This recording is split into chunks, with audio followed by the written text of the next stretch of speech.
This is a broadcast from the Pop Cult Pod.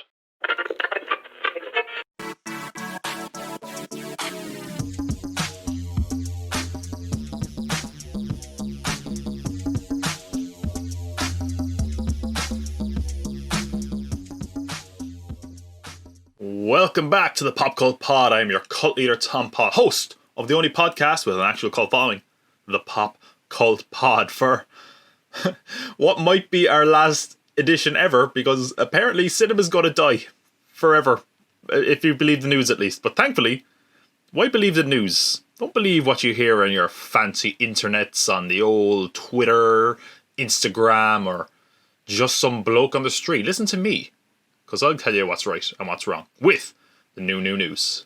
Not just news, not just new news, but the new.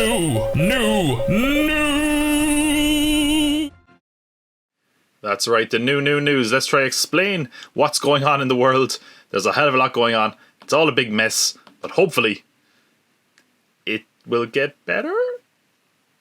Even if it doesn't, what can I say except I've got no worries. Hakuna Matata. What a wonderful phrase. Hakuna Matata. It ain't no passing phrase, because let me tell you, it's not going anywhere, folks, because The Lion King from 2019 is officially getting a sequel. That's right, the sequel that made a lot of money despite no one seemingly liking it that much. But here we are. Money talks, folks, and money talked Disney into making a sequel to the 2019 photorealistic remake of their 1995 film. What do we know about it? Well, that is where it gets interesting. That's where this actually gets my attention, because this sequel is coming from Academy Award winner, just amazing get, who's only really normally involved in independent filmmaking. He's made Moonlight, he's made If Beale Street Could Talk. Barry Jenkins is apparently going to make a sequel to The Lion King photorealistic movie. And was it animated? Was it live action? Who knows? Say. So, I don't know why he's doing this. He released some statement where he was like, hey, I grew up with these characters because I had a sister who had kids, and okay, Barry, sure. Yeah, whatever you need to say to justify that you doing this, that you do that. But it was also incredibly weird, because even though this was announced, it was sort of such a loose announcement. It was like, oh, Barry Jenkins is excited to do this, and Disney are excited to do this. We don't know when it's going to film, and we don't know when it's coming out, but it's coming.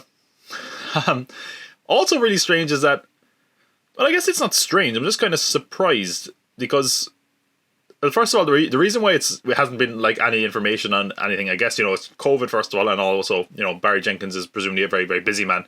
He's probably going to make a much smaller movie, and then this is just, this is like buy a house money, That's the goal of this thing. This is what Disney do now, and everyone does apparently, because everyone just copies Disney. You get a little independent filmmaker. You're like, hey, do you want to be rich? And you say, yeah. And you're like, just make. You don't have to make it. Just say you made it. Conspiracy. Anyway, what a weird detour that was.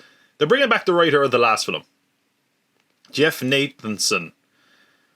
Which it's like, he was the writer of that film? I mean, he just was like, hey, he just basically scratched the name off the 1995 film and wrote his own name, I guess. And gave Beyonce an extra line or two. So that's kind of weird. And they also got one of my favourite cliches of any sequel ever being made, ever. Now, to be fair, it's a bit more apt here, and they didn't say it themselves, but I think they were still going for it. So, the rumour is that the movie was going to partly focus on the early years of Mufasa. So, partly, in other words, half of it will be about Mufasa, Simba's dad, and then presumably the rest of it will be a sequel to the 2019 film. And I keep saying the original, and I don't want to cause confusion. But this is what happens when you animate a film from nearly 30 years ago, and you're like, hey, it's new. So, everyone is naturally saying, hey, like Godfather Part 2. Oh my god, did you hear they're making a sequel and it's going to be like the Godfather Part 2 with The Lion King? Yeah. This is like traditional Hollywood speak. Anytime they make a sequel, yeah, we're going to go, this is going to be the Godfather Part 2 of sequels. Oh, really? Yeah. What else are you going to do? Oh, it's going to be dark. It's going to be like Empire Strikes Back. Really? Oh, yeah, it's going to be full of action, more exciting. It's going to be like Wrath of Khan. These are the buzzwords. They always bring up amazing sequels to justify them making a sequel, and they're normally shitty sequels. I find this so incredibly odd. I really do, because I hated the 2019 film. I love the original, of course, like most people do. The only reason this is of any interest to me is because Barry Jenkins is involved, and I'm still baffled as to why he is involved. But it's got my attention at least. I'm not sure if I want to see it, but I'm just baffled of why he said yes and whether this is going to be anything, if it comes to pass, which maybe it will. Some weird things have also come to pass this week, such as Jamie Foxx is returning as Electro in Spider-Man 3 with Tom Holland. Which was so... I would say this broke the internet, but this basically, it was like the biggest mixed reaction to a news ever. It was like, think of the possibilities. Oh my god, they're bringing back him. So let's be clear. They're bringing back a terrible, terrible villain in the Spider-Man movies. Electro was a terrible character. I don't blame Jamie Foxx. I think he's a very talented actor, of course, but that was just a terrible character. That was a terrible movie. But they're like, hey, let's bring back Electro. The reason this had good news was because, of course, everyone just said, Spider-Verse. Because that is definitely where everyone's head is going. They're bringing in a character from another timeline, possibly. But the thing is, we also don't know that definitely. That's what everyone's jumping to. But maybe they're just going to say, hey, that was, because again, we have J. Jonah Jameson played by, oh my god, brain fart. J.K. Simmons in this universe the same way as we had the other one, but presumably it's not the same character or not the same universe. It's like an alternate reality to it. There is a chance that this could just be Jamie Foxx's Electro again, but not the same Electro. Maybe this is how it happened on this universe or whatever.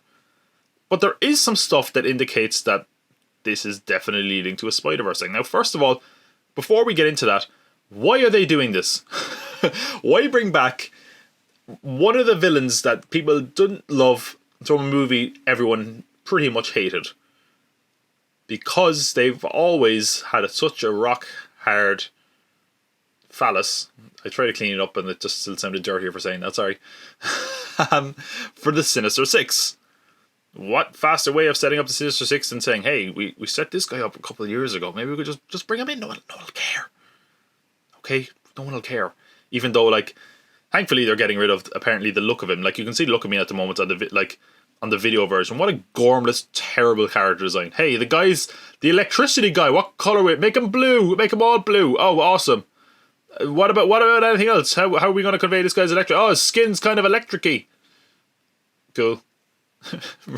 Remember, he got electrocuted. He fell into a vat of eels and his teeth were all fucked up and the electricity cured his teeth. Why? Why did that hurt? Oh, who cares? I don't know. Terrible character design, but apparently that's not going to last. What apparently we do know is that Kevin Feige was a big fan of Jamie Foxx as Electro. He thought the casting of it was great, which is fair. Jamie Foxx is a very good actor and he could definitely do a good job. But, of course, Electro in the film wasn't great. So maybe that's why they wanted to bring him back, Now, here is where stuff gets a little bit juicy. Because Jamie Foxx posted on Instagram confirming this. Okay? Saying, he basically said, tell Spidey let's run it back. Super excited to be part of the new Marvel Spider-Man new installments. Can't wait for you all to check the new one, and I won't be blue in this one, but 1,000% badass. So first of all, thank God that character design is going. What does that mean? Are they just going to give a spandex suit and call it a day? I don't know. Maybe they'll shave some lightning bolts into his head. I would love, it'll never happen, but I'd love if they gave him the classic, the big lightning bolts, green and yellow spandex. Oh, I'd love it, but it won't happen. It'd be too good. Not even someone as cool and badass as Jamie Foxx could pull that off, unfortunately. So, what is more interesting about the Instagram post is the photo he put up with it. Now, this was all deleted, by the way, so you can't find it, but there is, of course, people took screen grabs naturally. He posted an image that showed 3 Spider-Men looking up at an electrical storm, where there seemed to be a disturbance in the reality. There was kind of mirrors that looked a bit like the kind of mirror dimension in Doctor Strange. Andrew Garfield, Tobey Maguire, Tom Holland. 3 Spider-Men. This is as close as we've ever gotten to a confirmation that we're getting a Spider-Verse movie. Now, I think we all knew in the back of our head that was likely the end game. Is this where it happens? Who knows? There's a lot going on in this movie. I'm afraid, I hope they don't overstuff it. But certainly this could hint towards that. Now again, that was probably fan art. It could mean nothing. But, very interesting thing to hint at, if nothing else. I'm not a massive fan of this news just because I didn't like that character, but I'm interested to see what they do with it. I'm interested to see the possibilities of it. And again, I think that was the reaction most people had. People were like, oh, really? Like, if you were going to bring back any villain from all the Spider-Man movies, like, I love Alfred Molina's Doc Ock, but he got killed, I guess. Sandman, I think, would be good. I actually liked Sandman. You know, there is characters you could bring back, like, but don't bring back Rhys Ifans as the Lizard. That wasn't very good. I don't know if you need to bring back Willem Dafoe as the Green Goblin either. I think I'd be happy with seeing a newer version of that. But it is interesting. It raises a lot of questions, a lot of possibilities, and it certainly makes Spider-Man 3 even more interesting than it already was. And let's be honest, it was pretty interesting already. Set to come out November 5th, 2021. I mean, let's be honest, that's probably pretty unlikely by now. But regardless, very, very interesting stuff. But not the only bit of Marvel news we got. Of course, now that's Marvel Sony, but, you know, who cares? We also got an apparent rumour coming from Variety. They're saying they confirmed it. This is a rumour we've heard before, as Samuel L. Jackson denied it, but time changes. I was going to say time changes all wounds. That's not... Time heals all wounds, but again, that doesn't really... Time has passed, the story has changed. There we go, that's the saying. So Nick Fury is apparently going to get his own Disney Plus series, with Samuel L. Jackson returning. Now, this is obviously not confirmed, but it comes from one of the Hollywood trades in Variety, so I would imagine it's very likely to be true. What else do we know about this? It's apparently going to be written and executive produced by Kyle Bradstreet, who is best known for doing those same duties, writer and exec producer on Mr. Robot. That's all we know. There's a lot of questions that go into this. Number one, where is Nick Fury at this point in time? Because, of course, last we saw him, he was in outer space. How long he'd been there, weren't entirely sure. So, is this basically, we had our Agents of S.H.I.E.L.D. show, is this going to be kind of Sword? Is this going to be the galactic side of that? And that's certainly a good way to make Nick Fury exciting. Is this going to be a prequel to some degree? I could certainly see that. A lot of the kind of classic Nick Fury stuff, I don't know if Samuel Jackson would necessarily be up to it anymore. I mean, obviously you can get around that, but I don't know. Nick Fury as a character I find very weird because, and I heard this take the other day, someone said, like, he should have been killed off in The Winter Soldier. And to be completely honest, I thought about that and I kind of agree, because they haven't really done much with Nick Fury since then. Like, his biggest role was in Captain Marvel, but that was a prequel anyway.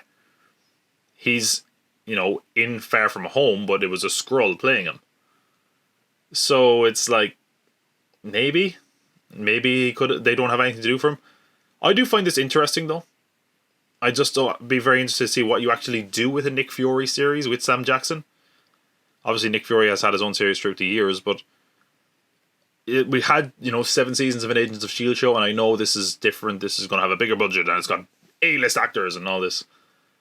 I just find it very odd, and I think we're very quickly reaching saturation point with the Disney Marvel shows. Let's go through them now. We have WandaVision, Falcon Winter Soldier, Loki, Miss Marvel, She-Hulk, Moon Knight, and what's the last one? That's so annoying. Why can't I remember the last one? Moon Knight, She-Hulk, Miss Marvel, Hawkeye, sorry. Okay, so that's 7. Now we have Nick Fury, 8. 8 series. That's a lot, man. It's a lot. And I kind of am more excited to see the new characters get their series overall. But, I'll be honest, of all the shows announced, Nick Fury, at the moment, without knowing any more about it, is at the bottom of that list. We'll see how it goes. Of course, we know very little at the moment, so things could very, very quickly change. But really, not one I was massively excited for. I'll have to judge for myself as we learn a bit more about it.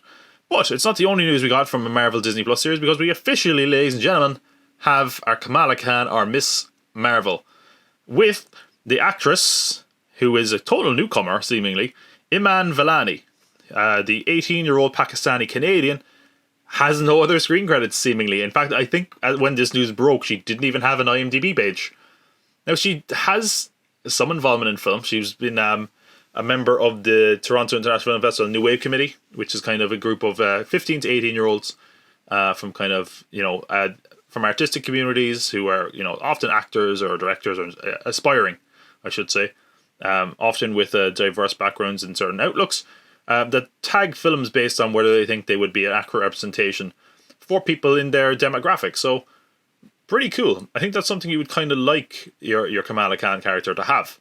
That kind of positive outlook, that definitely speaks to her identity, because you need that for a character like Miss Marvel. Her identity, her cultural identity, her religious identity, and her heritage is a big part of that character. And I think this is a character, like I said the last day, because last podcast we were actually talking about the people behind the scenes, the little people.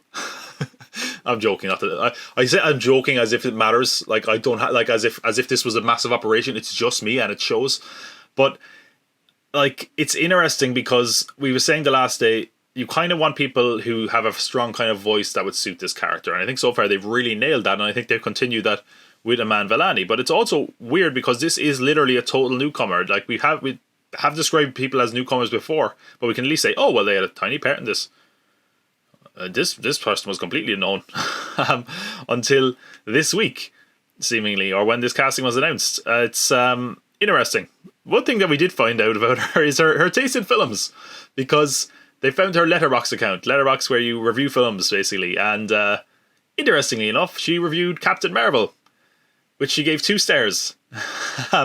Which she basically said, this 2 stars isn't for Brie Larson. I would die for Brie Larson. So at least she didn't like the last Captain Marvel, but she likes the actual Captain Marvel. She likes Brie Larson, so that's very good. It seems, that kind of almost suits the character, that she would kind of look up to Captain Marvel. But anyway, it's a kind of just a fun bit of information. But I will say, we saw people kind of read through her Letterboxd account, and she seemingly has a good sense of humour and is an entertaining person. And I think this is a character, like I said, I think that's the stock of this character is just rising. I think it's one of the few modern characters that's really taken off, and considering she's now in like the Avengers game, there's a lot of chat around this character. I think this is a character that really is going to connect with audiences really well. So good luck to her.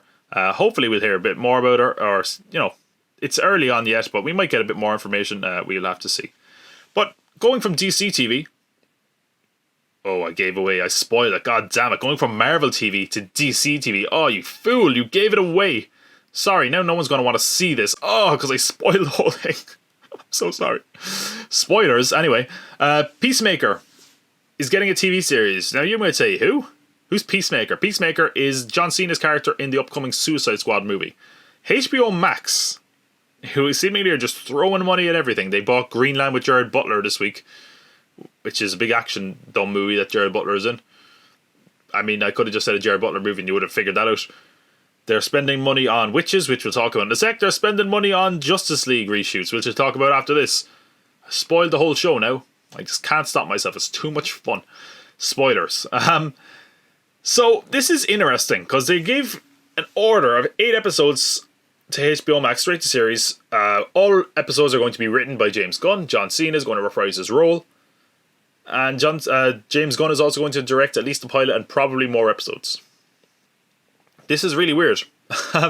Because it kind of makes you go, of all the characters in the Suicide Squad, why this one?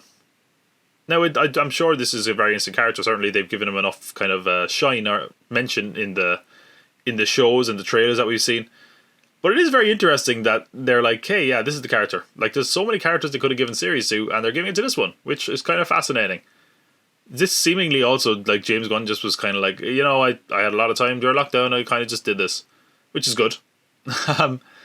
Now, apparently he's going to explore the origins of the character, and James Gunn has been very clear that it's not going to spoil the Suicide Squad. It's not like, oh, here's your series, well, I guess he survives then. It's not that apparently that's not the case, according to him anyway, but of course, he's not going to say, yeah, it does, it totally spoils it, sorry. He's not going to spoil everything like I do, apparently.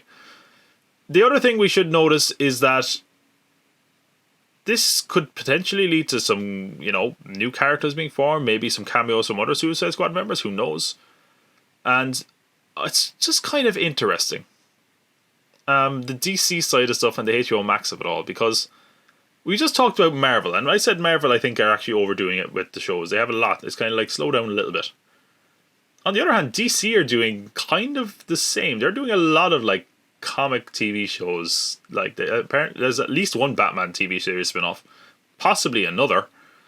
And in the middle of all this, they're like, hey, this movie hasn't come out yet, but Peacemaker. And that's fine, but it's weird. And it also just seems like, and don't get me wrong, like the way James Gunn talked about was that we're going to be able to use this character to explore like certain modern issues and stuff. And I'm sure it'll be fun because it's that James Gunn kind of vibe.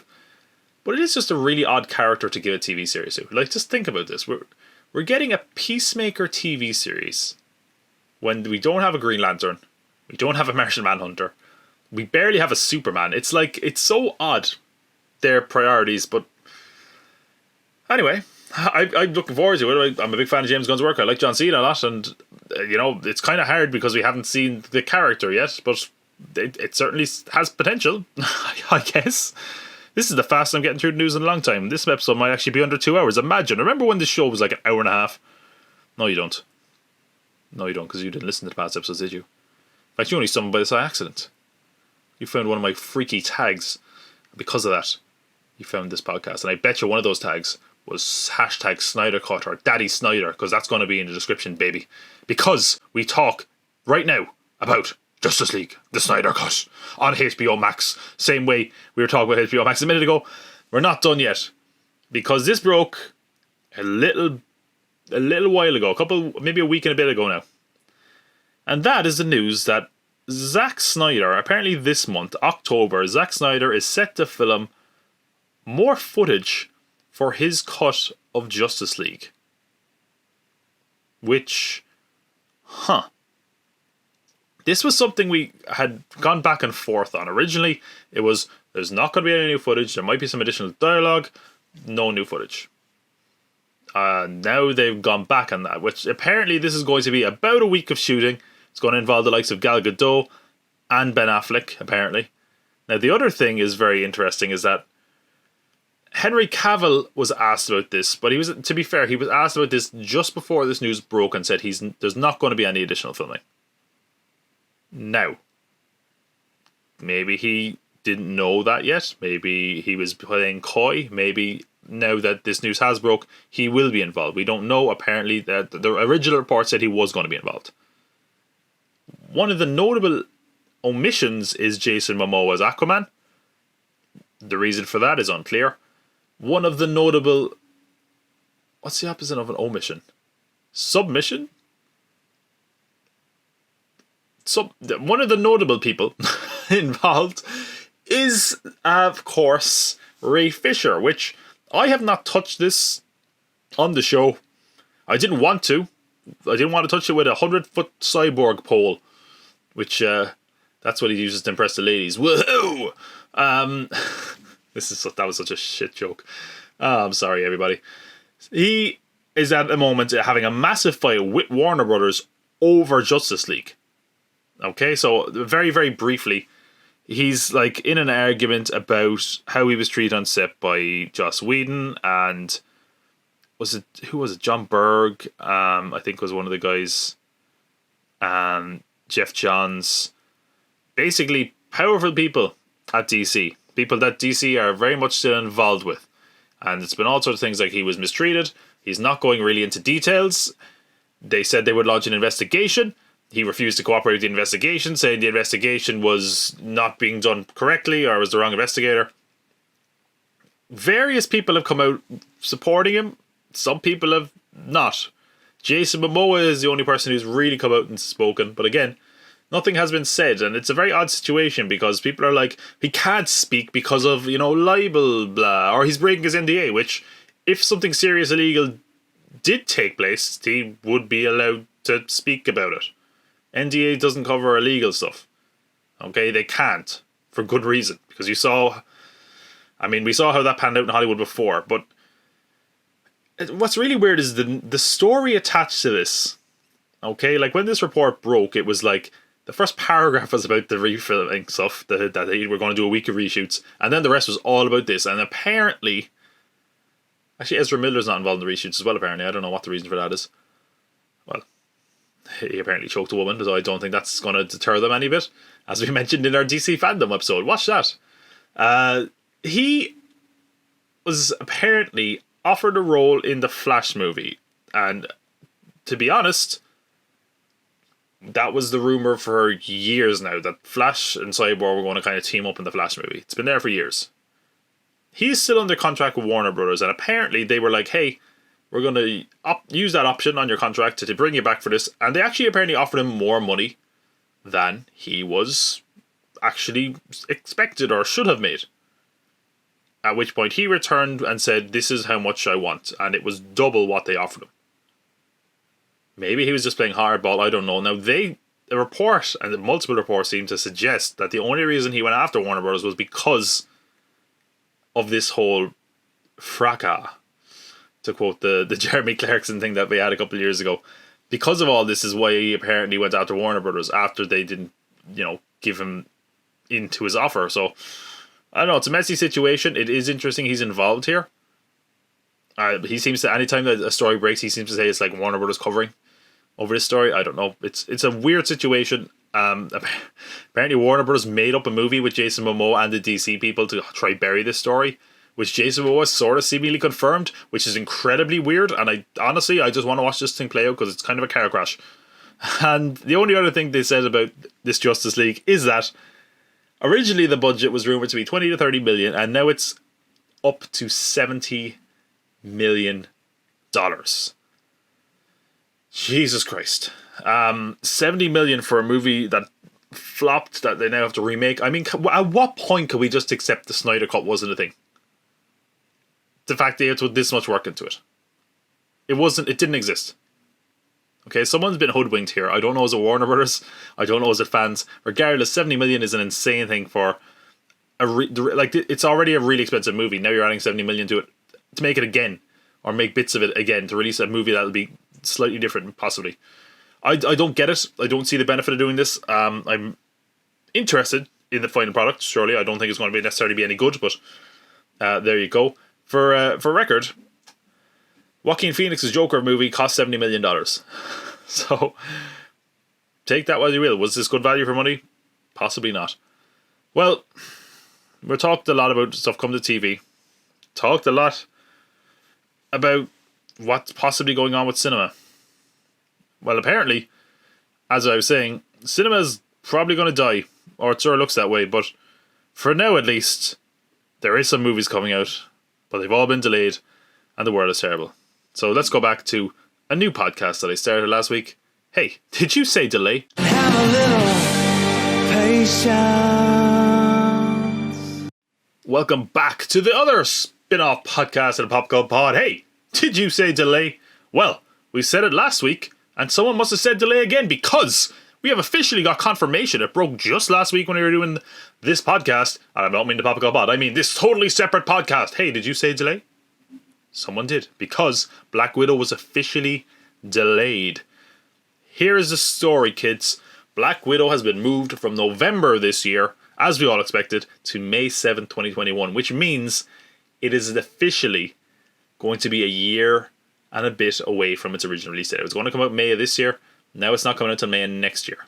But they weren't done there. Disney kept moving, and Marvel, specifically, kept shuffling those dates, because Eternals also was moved. Originally, Eternals was going to be with us this November. Black Widow essentially took Eternals' spot. With Eternals was set to come out in February next year. Now, it is coming out November 5th, which is a year and a day from its original release date, November 5th. But what is more interesting is one other project from Marvel got delayed. But this was a delay that changed the whole layup of the Marvel Universe Phase 4, baby. Because Shang-Chi was delayed 2 months. It was pushed from May of 2021 to July 9th of 2021. But up till now, it was going Black Widow, Eternals, Shang-Chi. Now, it's going Black Widow, Shang-Chi, Eternals. Which means Probably nothing. Like, if we're totally honest, they'll probably swap out a post-credit scene. I mean, I don't think the martial arts Shang-Chi stuff is really going to link in that much to Eternals, so grand. I'm sure it'll be fine. Maybe they'll change the order of their TV series or something. But anyway, that is the most drastic kind of shift going on there in the Marvel Universe. But Disney also delayed some more stuff. Death on the Nile was meant to come out in October this year. Now it's coming out in December. Or will it? Who knows? Who cares? Spielberg's West Side Story pushed from December. Get out of here, Spielberg. To 2021. December. You have to wait a year, Steven. You wait your damn turn in line like everyone else. Mr. Hollywood. I'm sorry. Okay. The King's Man, surprisingly, has decided not to get delayed for once. It's decided to move up 2 weeks. Now going to the 12th of February 2021. Or will it? Because that movie loves being delayed. It took the crown from New Mutants when it comes to being delayed. But the big delay that everyone's talking about isn't any of this Marvel stuff, is of course possibly the film that led to the death of cinema, No Time to Die. Well, I mean, at this point, you've had plenty of time to die. Just do it already. God damn you, Mr. Bond. No Time to Die. Wow. I could talk about this for hours. What the hell happened here? This movie was one of the first films to delay when coronavirus hit. And it did a big jump, and everyone was like, that was a very smart move. Fair play, you stuck your ground. Now, of course, as time went on, it was like, No Time to Die, it's going to move. It can't come out in November. No chance. Last episode, we had a trailer for this. And they were like coming to cinemas November or whatever. Then we had featurettes, which you put in to market the movie. This week, we had the music video for the Bond theme. And then they're like, actually, no, we're going to delay it. What the hell were they thinking? Why did they start marketing it again and then push it like a week later? And that is where we get a little bit juicy. Because on the Pop Cult Pod, things get a little bit, cranky or snarky. But here on the Hey, Did You Say Delay podcast, they get juicy. All the goss. There's my juice face. It's terrible and ugly. I apologize if you're watching the video podcast. No, I don't. Because this is how it gets juicy. Right. So, here's what happened. Domestically, No Time to Die is being handled by MGM. Okay? Or United Artists. It's just mostly owned by MGM. Now, internationally, it's being handled by Universal. What seemingly happened here is that MGM wanted to release the movie. In fact, apparently they wanted to release the movie even sooner than November. They wanted to push up the release date. Universal did not want that or seemingly have any idea that this was the MGM's plan. So they seemingly put out the trailer and just were like, hey, we'll get this out earlier. And then Universal were like, no. Are you crazy? And because of that, the whole thing fell apart. Wow. This is like one hand not talking to the other, man. It's like, well, hands don't talk, but you know what I mean. One hand not working with the other. Oh, there's an expression. You get it. It's a disaster. Now, the one saving grace is that apparently the marketing this time around wasn't coming out of their pockets. It was coming out of licensing partners who have some involvement in the film. But with that in mind, like, would you be happy if you licensed your content or licensed your product or whatever to this film and then you were like, hey, we're going to use that money to promote the movie. It's not going to come out now, but we're going to promote the movie. Oh, thanks for that. Brilliant. We're going to promote the movie and then push it 6 months away. Like, people are saying that as if that's not a big deal. It's like, put even aside how licensing partners might feel, you just spent money on marketing that you could have saved to give it a proper marketing push come April. Because, let's be honest, next year is going to be a bloodbath if all these movies come out. It is absolutely horrendous the way this has been handled.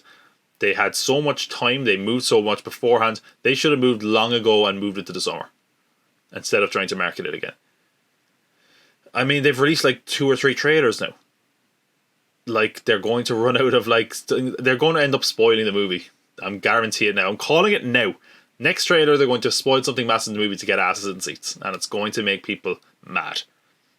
It's a big deal because this was sort of the next big release. It was also the only kind of release that had that name value to it. You know, Tenet was an original movie. This is a massive James Bond movie. And it leaving, I've been joking throughout the show, but it has been devastating because cinemas are now saying we're not making enough money at the moment to warrant staying open. We were waiting for Bond. Bond's not coming to save us. Because of that, so many movie chains and theatres are seemingly going to close down. Now, some people are saying this is permanently, and while they're saying that won't be the case, that they are going to reopen, we don't know that for sure, but certainly a lot of people are going to lose their jobs now. It's a shame and it's a disaster. It's not just James Bond's fault whether or not you can put some blame on Warner Bros. For opening Tenet when they probably shouldn't have, because it forced cinemas to reopen. Some people lost, some sort of relief packages because of that. They put it out too early when cinemas really weren't ready to open and there's nothing else around it. Could you say it's noble or was it greed? Who knows? It's a disaster now, and it's kind of going both ways. So in some ways the studio has screwed the theatres.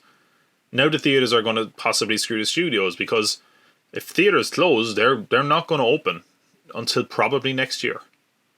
And in that case, anything scheduled for the rest of this year is now gone.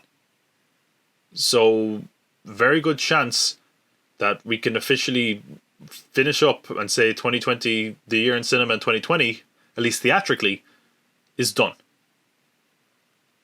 On that note, because of No Time to Die moving, Fast Furious 9 was delayed a month.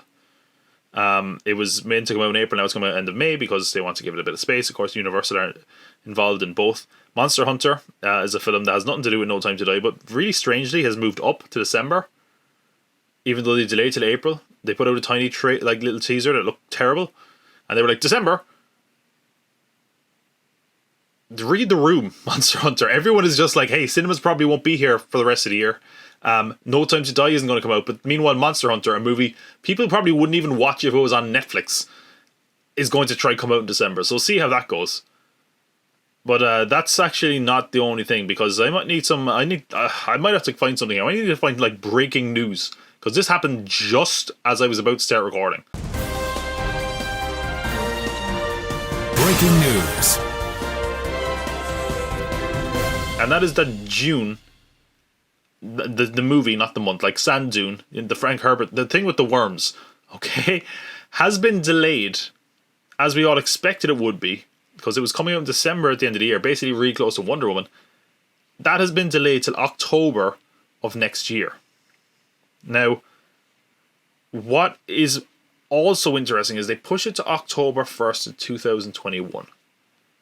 That is the date currently occupied by Matt Reeves' The Batman. So seemingly this confirms that not just Dune is getting delayed, but also that The Batman is going to be delayed. And none of this is any kind of shock. There's also talk that Wonder Woman is likely to be delayed. That's the kind of thing going around at once. Because, I mean, we would probably just end up with a similar situation if we open one movie with nothing around it. And be going forward. So, yeah, it's a real downer.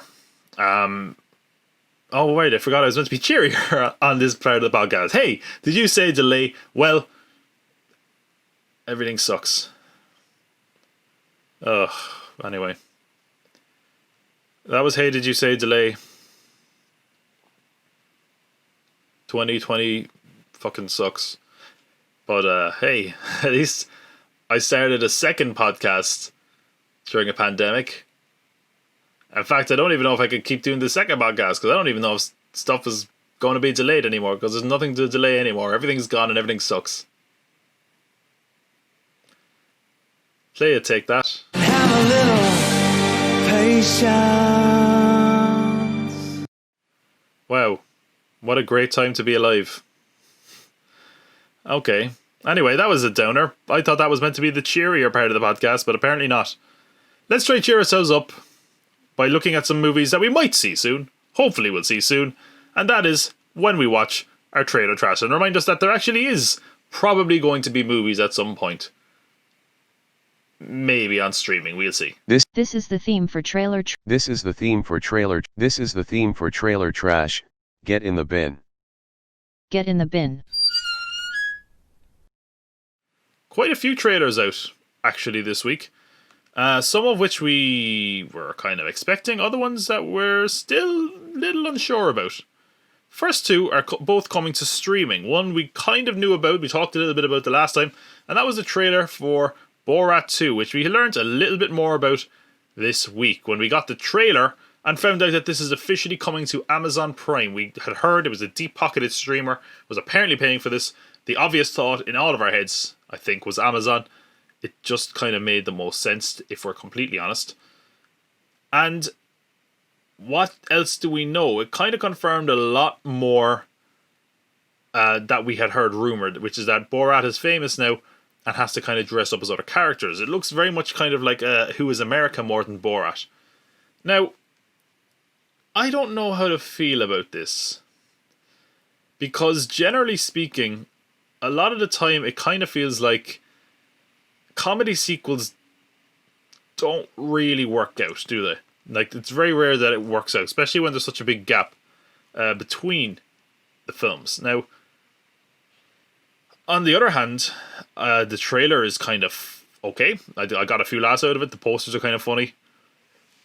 And on the other hand, again, it feels like it's not really a Borat movie. Because he's the only Borat for tiny bits of it, I'd say. Possibly dressed as other characters or large chunks of it. And I actually rewatched the first Borat movie during the week because I was like, I haven't seen this in a long time. They're making a sequel. What does this actually hold up? And to be honest, it kind of does. It actually is a pretty funny movie, especially if you haven't seen it in a while. I know we kind of did it to death. We did the accent. It was mortifying and embarrassing. But it does hold up. And what I think was good about it is that it was a film that was sort of not massively political.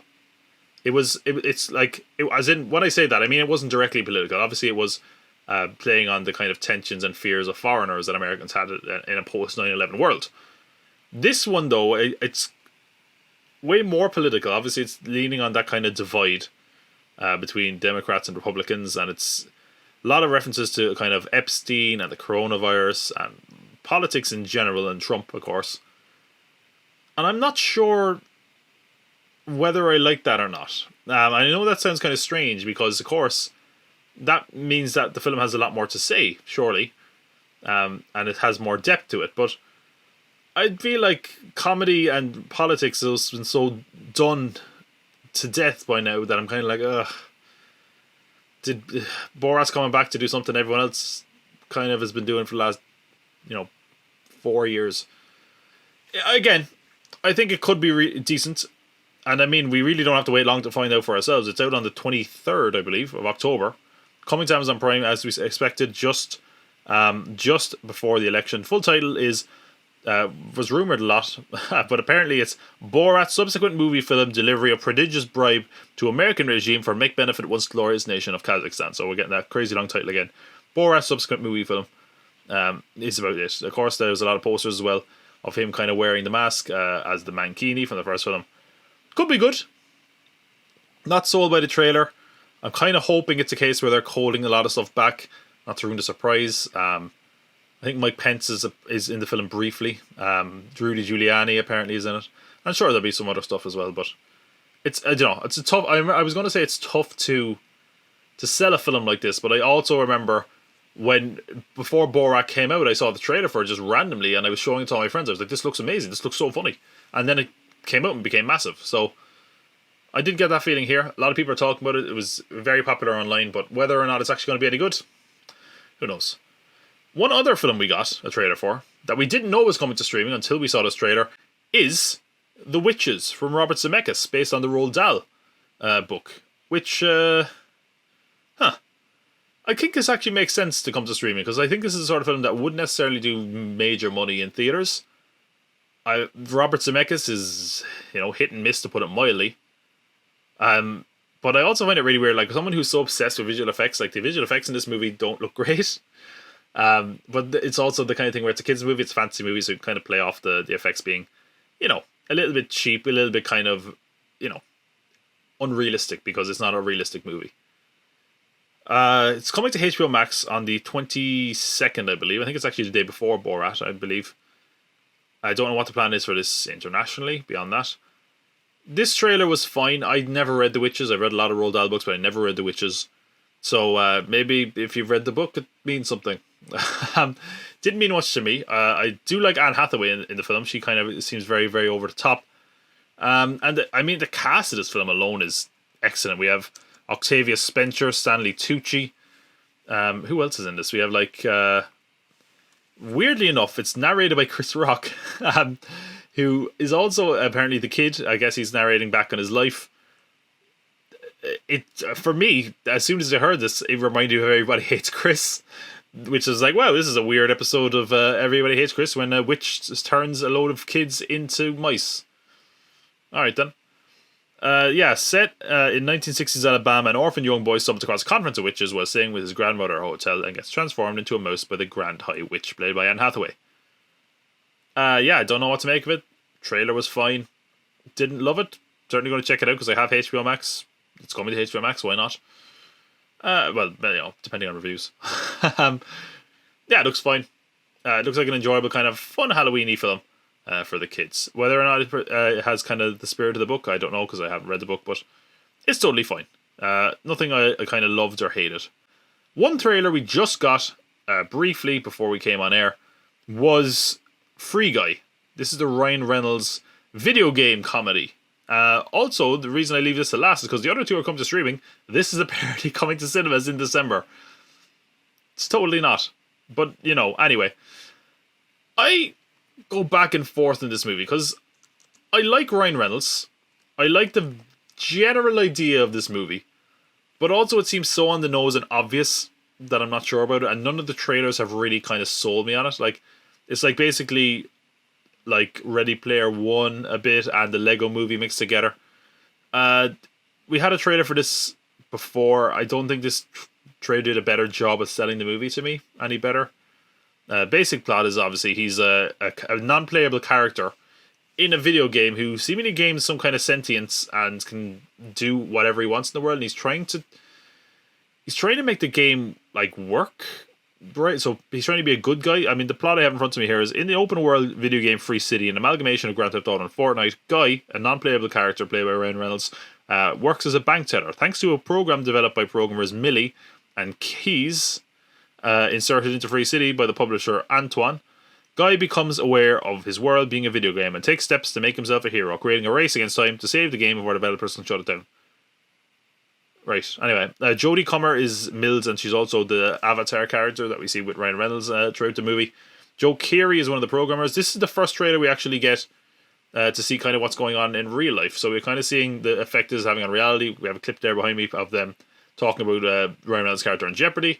We see the developers working on it and being given out to by Taika Waititi's character, who's the kind of owner of this video game company. I find this incredibly weird because I kind of feel like this is a movie that works if you don't know video games or how they work. But I also kind of feel like when they're like, oh, wait, he's fighting to shut it down. I'm like, that's not how that works. How would that work?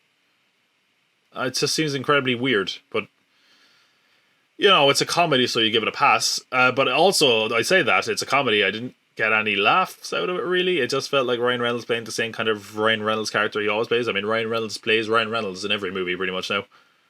It looks like Pixels a bit, possibly a bit better. I don't have any massive desire to see it. I didn't get any laughs out of it. I actually thought the trailer before this was better, and I wasn't especially sold on that either. It's annoying because this is honestly a movie that on paper I'd really love. But I haven't seen anything yet that has actually made me love it, and that's kind of disappointing. So I'm hoping next time we get a look at this, I'll see something that kind of sells me on it. And I say next time because I don't think this is coming out in December either. December 11th, it's apparently coming out. I don't know. I don't think that's going to happen. But regardless, we will see. So that's our news. Those are our trailers. We are going to conclude the group stages of the Summer Blockbuster Showdown today. Very exciting. Once that is done, we're going to take a little bit of a break from the Blockbuster Showdown. We're going to have all Halloween stuff coming up on the Pop Culture Pod throughout October. We're going to have, not just on the podcast, but on the YouTube channel, we're going to have the final part of my Chucky reviews. We're going to have a podcast on the Friday the 13th rights, which I've wanted to talk about for a long time. It's much more interesting than it sounds. It's in a really weird place at the moment, the limbo of the Friday the 13th rights. We're going to do a podcast on the topic of cursed films, and we're going to do a final video, new video series, where I review films that are either really acclaimed or really bad, and kind of see where I feel the truth lies. Sometimes the movies I've seen, sometimes the movies I haven't seen, and of course, because it's Halloween, we're going to pick the scariest film of all time. What could it be?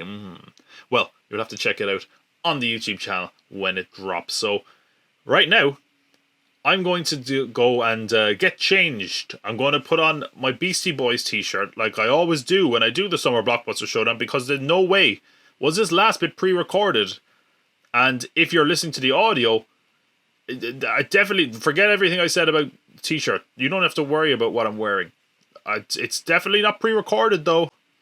Just know I'm going to take a very quick break while the theme is playing, and then I am going to return and sit down. I might trim my beard and my hair a little, but just know that this is absolutely being filmed immediately after this sentence ends.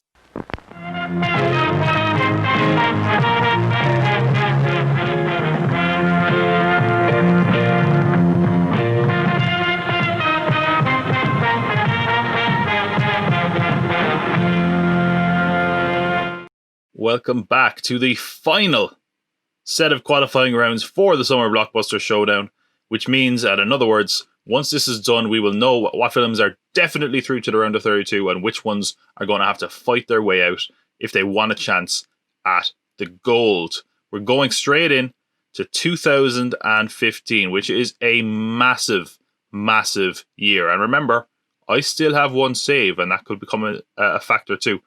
The 5 films in consideration: Inside Out, Minions, Jurassic World, Furious 7, and Avengers: Age of Ultron. Again, this is a pretty damn big year.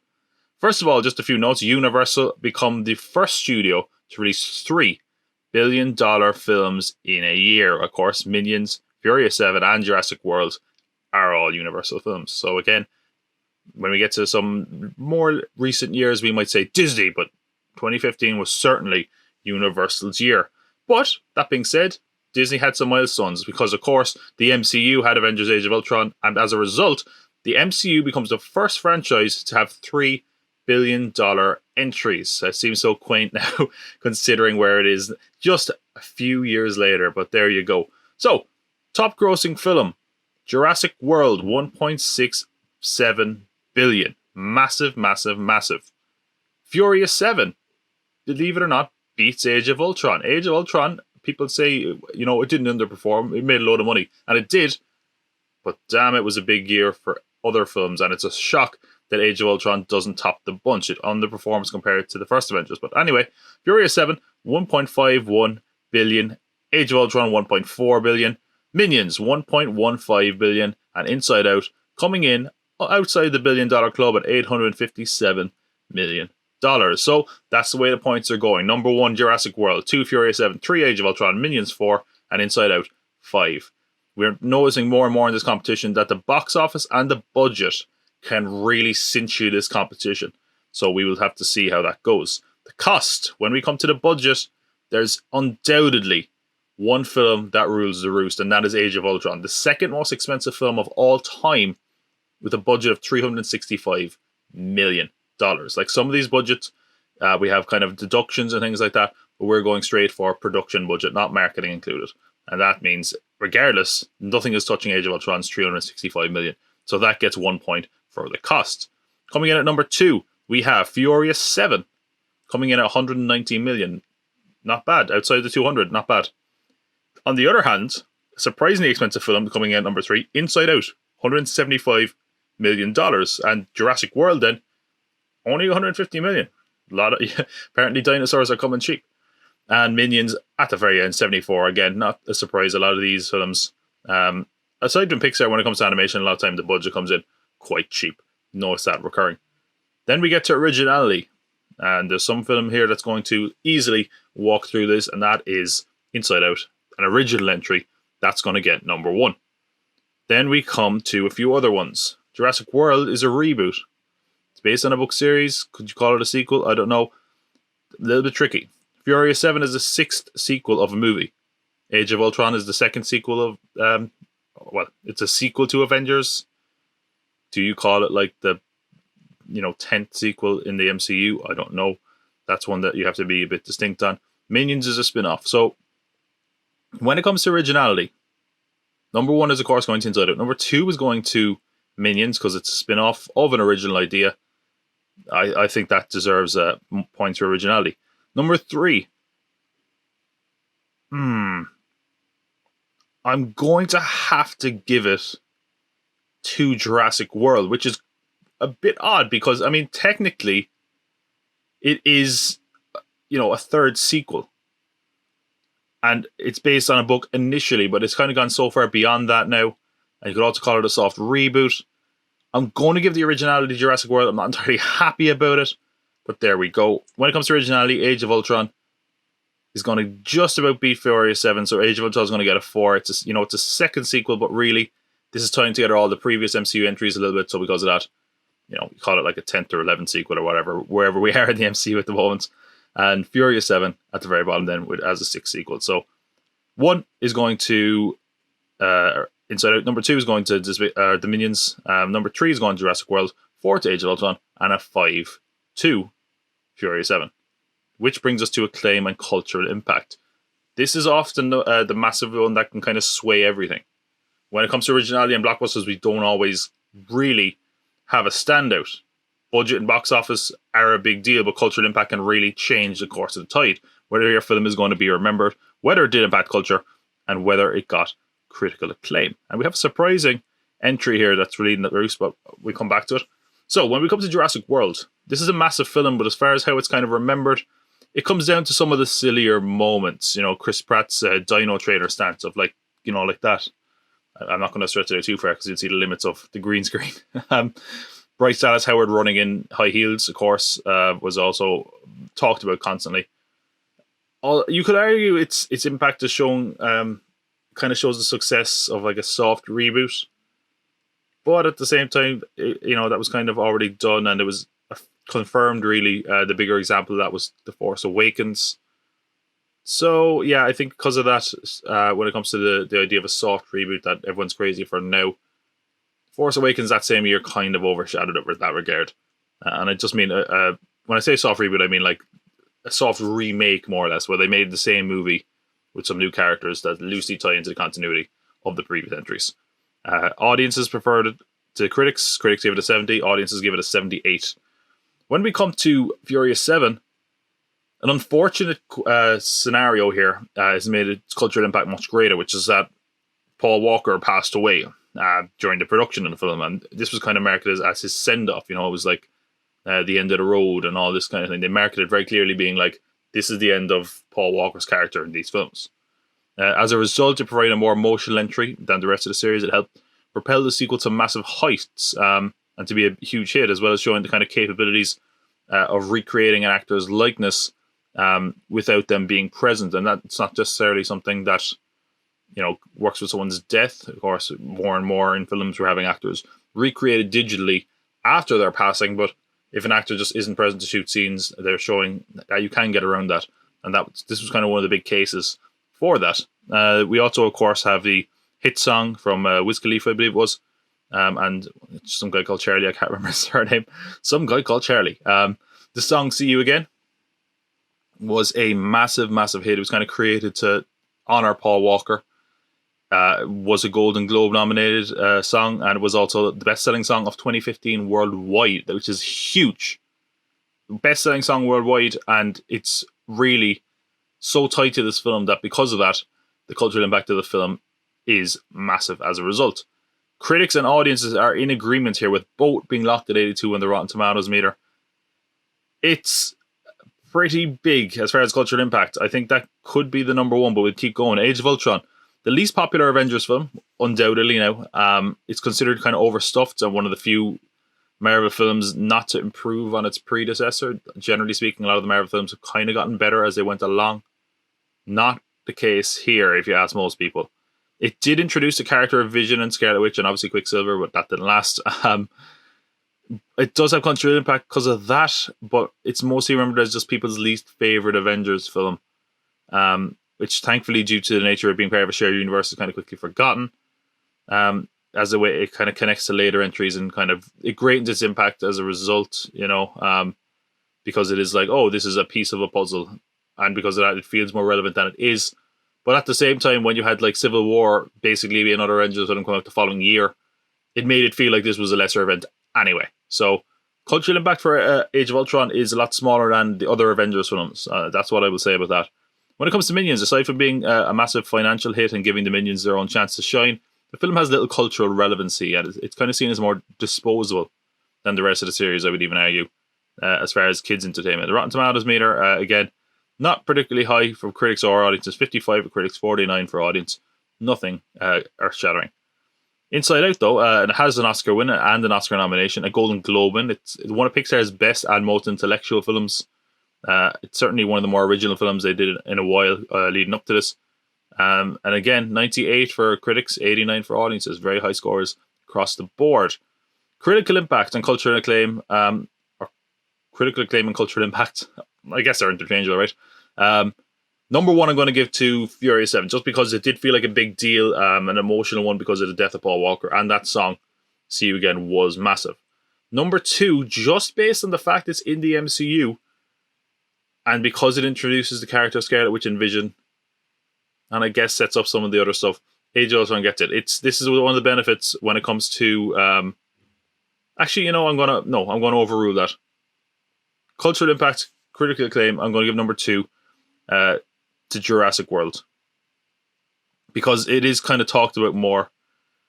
In that regard, Age of Ultron is kind of just seen as the worst Avengers film now.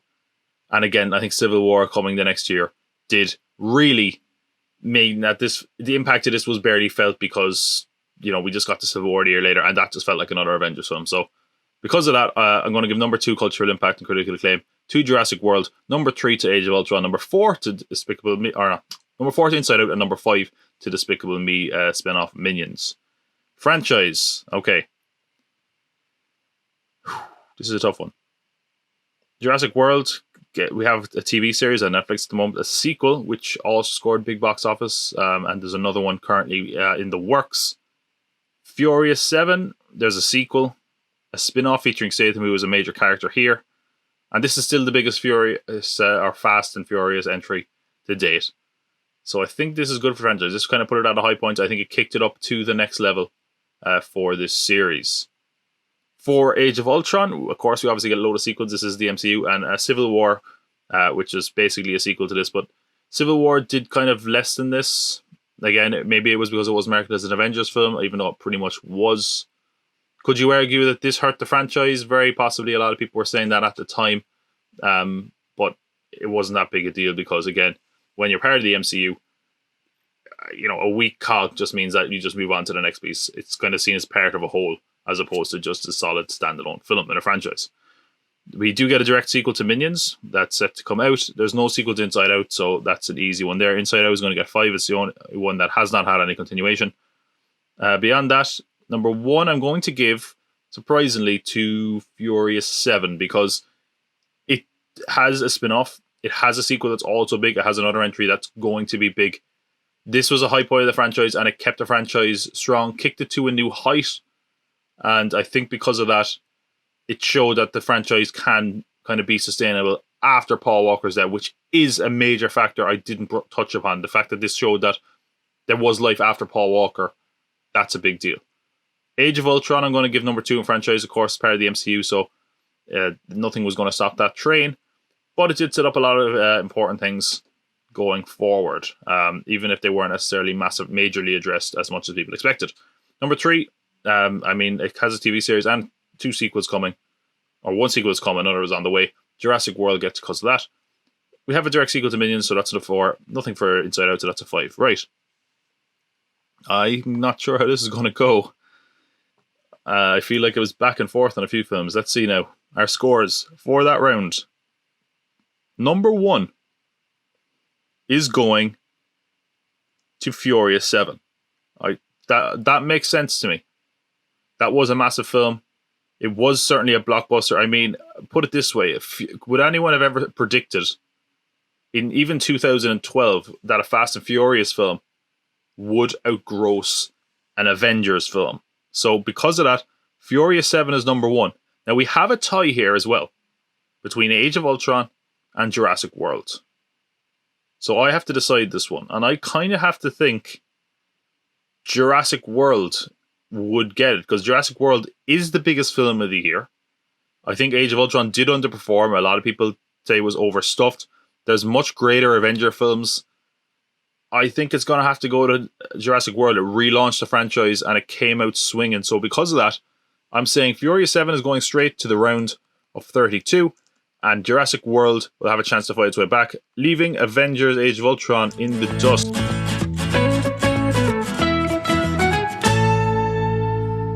In 2016, we have a few interesting ones.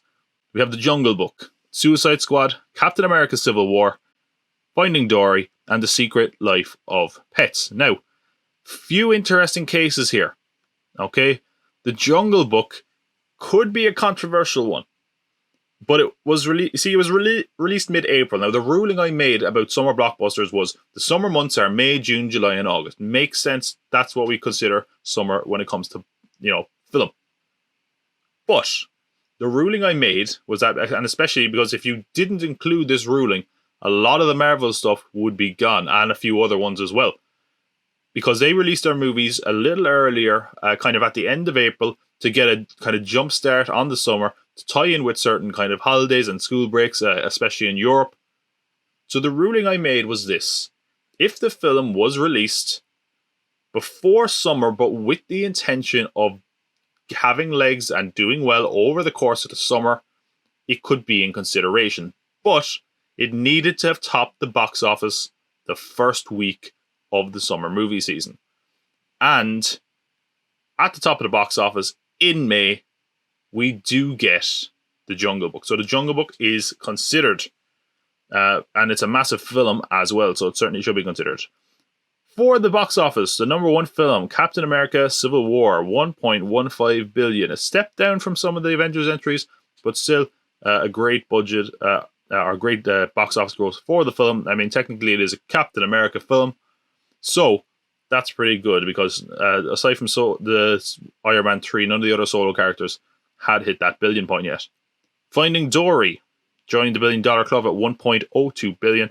Jungle Book missing out on the billion, but still a really respectable $966 million. Secret Life of Pets, a massive smash hit, $875 million. And Suicide Squad nipping at the heels in 5th place, $746 million. So then it comes down to cost. The points for the box office are, as I call out, number 1 is Civil War, number 5 is Suicide Squad, and in the order I call them out aside from that. The cost, though, we have some that are very, very close. Civil War is the most expensive film of the year, $250 million. All those actors do not come cheap. Like I said, this was basically an Avengers film. Finding Dory, again, Pixar always splash out in animations, no pun intended. And water is expensive in animation. $200 million, really expensive. Surprisingly, the second film here in this list. The Jungle Book, $175 million. Suicide Squad, $175 million. That's one we're going to have to come back to. At the very end, without doubt, Secret Life Pets, $75 million. The ruling I made on this before is when the budget is apparently the same, which film looks and feels more like a big budget blockbuster? That's very, very tough. I think, and this might be controversial, I think The Jungle Book looks more expensive just because of all the visual effects. You can see how good those effects are, and modern audiences and people know that those effects are expensive. Suicide Squad at times feels incredibly cheap, in my opinion. And some of the best moments of the film are those cheap scenes, but a lot of the time it just feels like there's people standing around. And, when you got an actor like Will Smith and Margot Robbie, Those people aren't going to come cheap. That's where probably some of the budget went. I'm going to give it to Jungle Book, and I know that might be a controversial one, but all the same, Jungle Book, I'm giving number 3 in the cost, just because I think it looks more expensive based on all the visual effects, and I think as we get more and more into this, we'll notice that people are aware of the cost of these things. Originality. Number 1 is going to Secret Life of Pets, because it's the only original film here, which is surprising. Again, I'm really terrified we're going to have an upset here, and Secret Life of Pets might get through. Then we come to the other ones. So Civil War is the second sequel. It's also based on a comic book. Finding Dory is a sequel on an original idea. Suicide Squad is a comic, but it's the first installment of Suicide Squad. Jungle Book, it's a remake. It's also based on a book. It is specifically a remake of the Disney one, so that's going to hurt it. So originality, number 1 is going to Secret Life of Pets. Number 5 is going to Jungle Book, because it is a remake of a Disney film. A lot of these Disney remakes are going to be hurt by that. Beyond that, Suicide Squad, I'm going to give number 2 for originality. It's an obscure enough property to a lot of people. A lot of comic readers might have known it, but generally speaking, it wasn't really known outside of that. It is a kind of more original idea, I think, than Finding Dory, because Finding Dory did kind of feel a little bit samey. So because of that, I'm going to give originality number 2 to Suicide Squad. Number 3 is going to go to Finding Dory, and number 4 goes to Captain America: Civil War. Cultural acclaim and critical impact. Critical acclaim and cultural impact. I'm all over the place with this one. Okay, when it comes to Civil War, it was a big deal at the time, even though some were a little bit marvelled out by Age of Ultron. The divide between Cap and Iron Man still felt big, although some people felt that the stakes were relatively low. That's a good point that I just made. I'm going to pat myself on the back for that one. At the time, everyone was like, this is going to be massive. What? Someone's going to die. Oh my God. Team Iron Man and Team Cap. This person's right. But when you kind of felt, a lot of the kind of complaints I saw after the fact were people saying, what was the big deal at the end of it? Like, it didn't feel like there was a big enough kind of fallout. And again, when we get into Avengers, it feels like that kind of fallout is addressed very quickly. So I think it felt like, and as well, you could argue about the stakes, it felt like the superheroes, there was kind of a wink and nod, like, hey, we're going to fight and it'll all be over. It doesn't bother me in the context of that film, but I do think it would bug kind of people from a cultural impact standpoint. I think you do have to look at it that way. Now, that being said, the massive impact it has culturally is the first appearance of Spider-Man in MCA, the return of Spider-Man to the Marvel fold. That is massive. That means that is what turns this film from a 9 to a 10 as far as its cultural impact.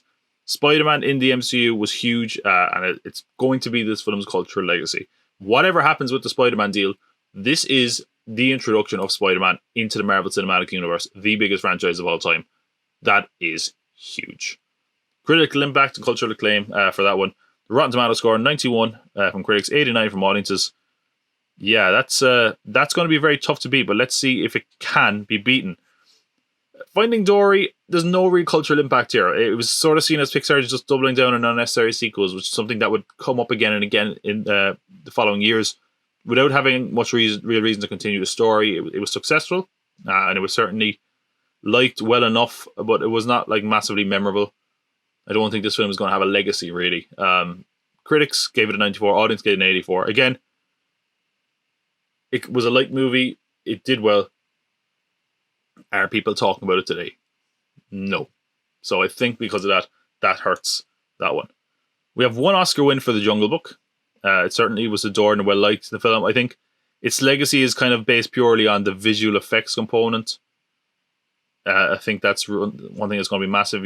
Eventually we're going to get to the Lion King remake, which is what you kind of talk about these hand in hand. I think many of the live action remakes are unlikely to have mass cultural impact after the fact, as long as they are kind of straight remakes of the original. In my opinion, like, the cultural impact is already present from the original. That's why they're choosing to remake these. Like, The Jungle Book is still remembered enough by a lot of people, and that's because of the Disney Vault effect and all this.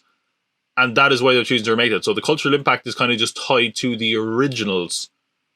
But as a film itself, you couldn't necessarily say it did have a massive impact, aside from the impressive visual effects. But a very good film all the same. Rotten Tomato score, 94 by critics, 86 by audiences.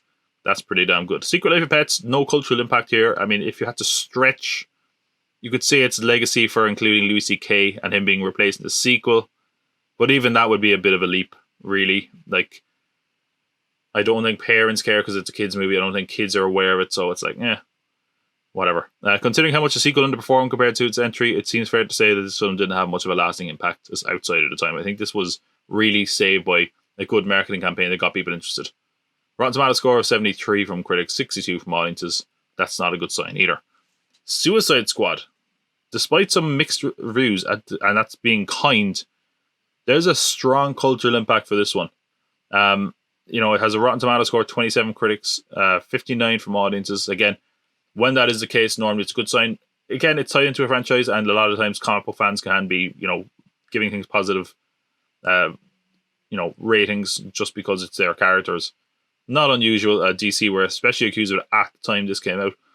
The film touched a nerve with many people, for better or worse. Winning an Oscar for one for makeup, which was a shock at the time. The soundtrack sold incredibly well, going double platinum in the United States. This is the cinematic introduction of a Harley Quinn, a much adored character, and was a big deal. It made the character even more popular, inspired a lot of cosplay and outfits that year and beyond. Even some of the bad aspects of this film have remained culturally relevant, whether it's Leto's insane, bizarre method acting and his performance as the Joker, Katana's introduction, her sword traps the souls of its enemies. People are still talking about that, even though it's not a good thing. You also have, what are we, some kind of Suicide Squad? That's a joke as well. That's still prevalent. That's still relevant. That you can't really overlook. What else do we have from this film?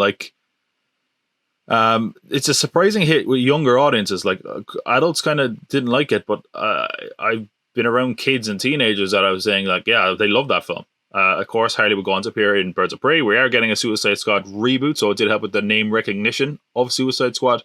And there's other characters rumored for spin-offs. So I think, surprisingly, for a film that has such low critical acclaim, it has such massive cultural impact. So because of that, I'm going to give the edge to Suicide Squad. Number one is going to be Suicide Squad. It does have a kind of cultural relevance because the soundtrack is a big hit. It introduces Harley Quinn to the big screen, who is a huge character that now people are completely aware of. She was a big character at the time.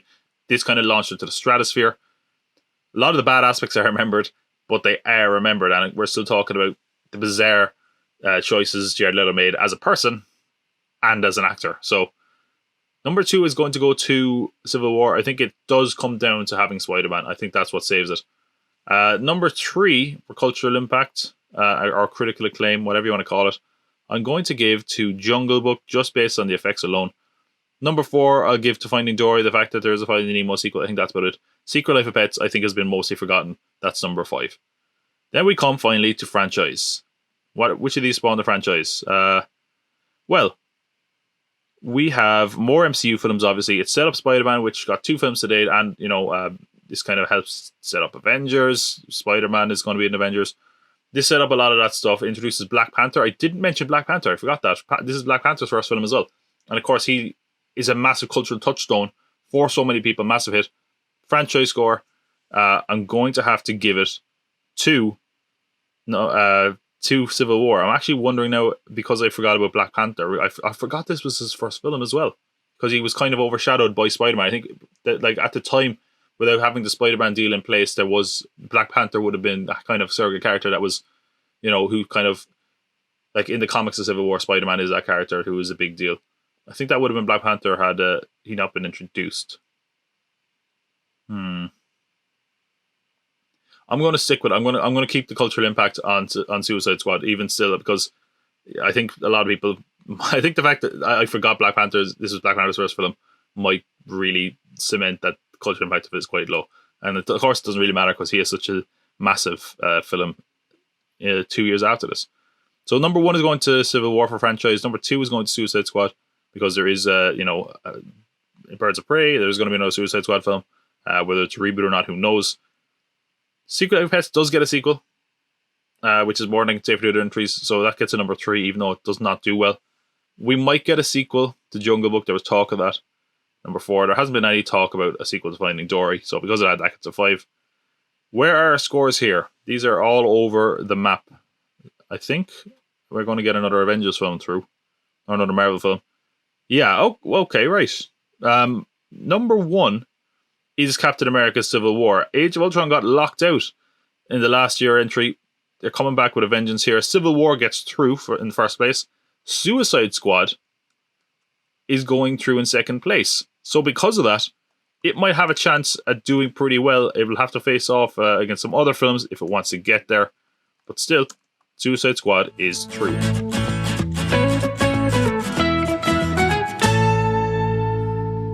2017, we have Wonder Woman.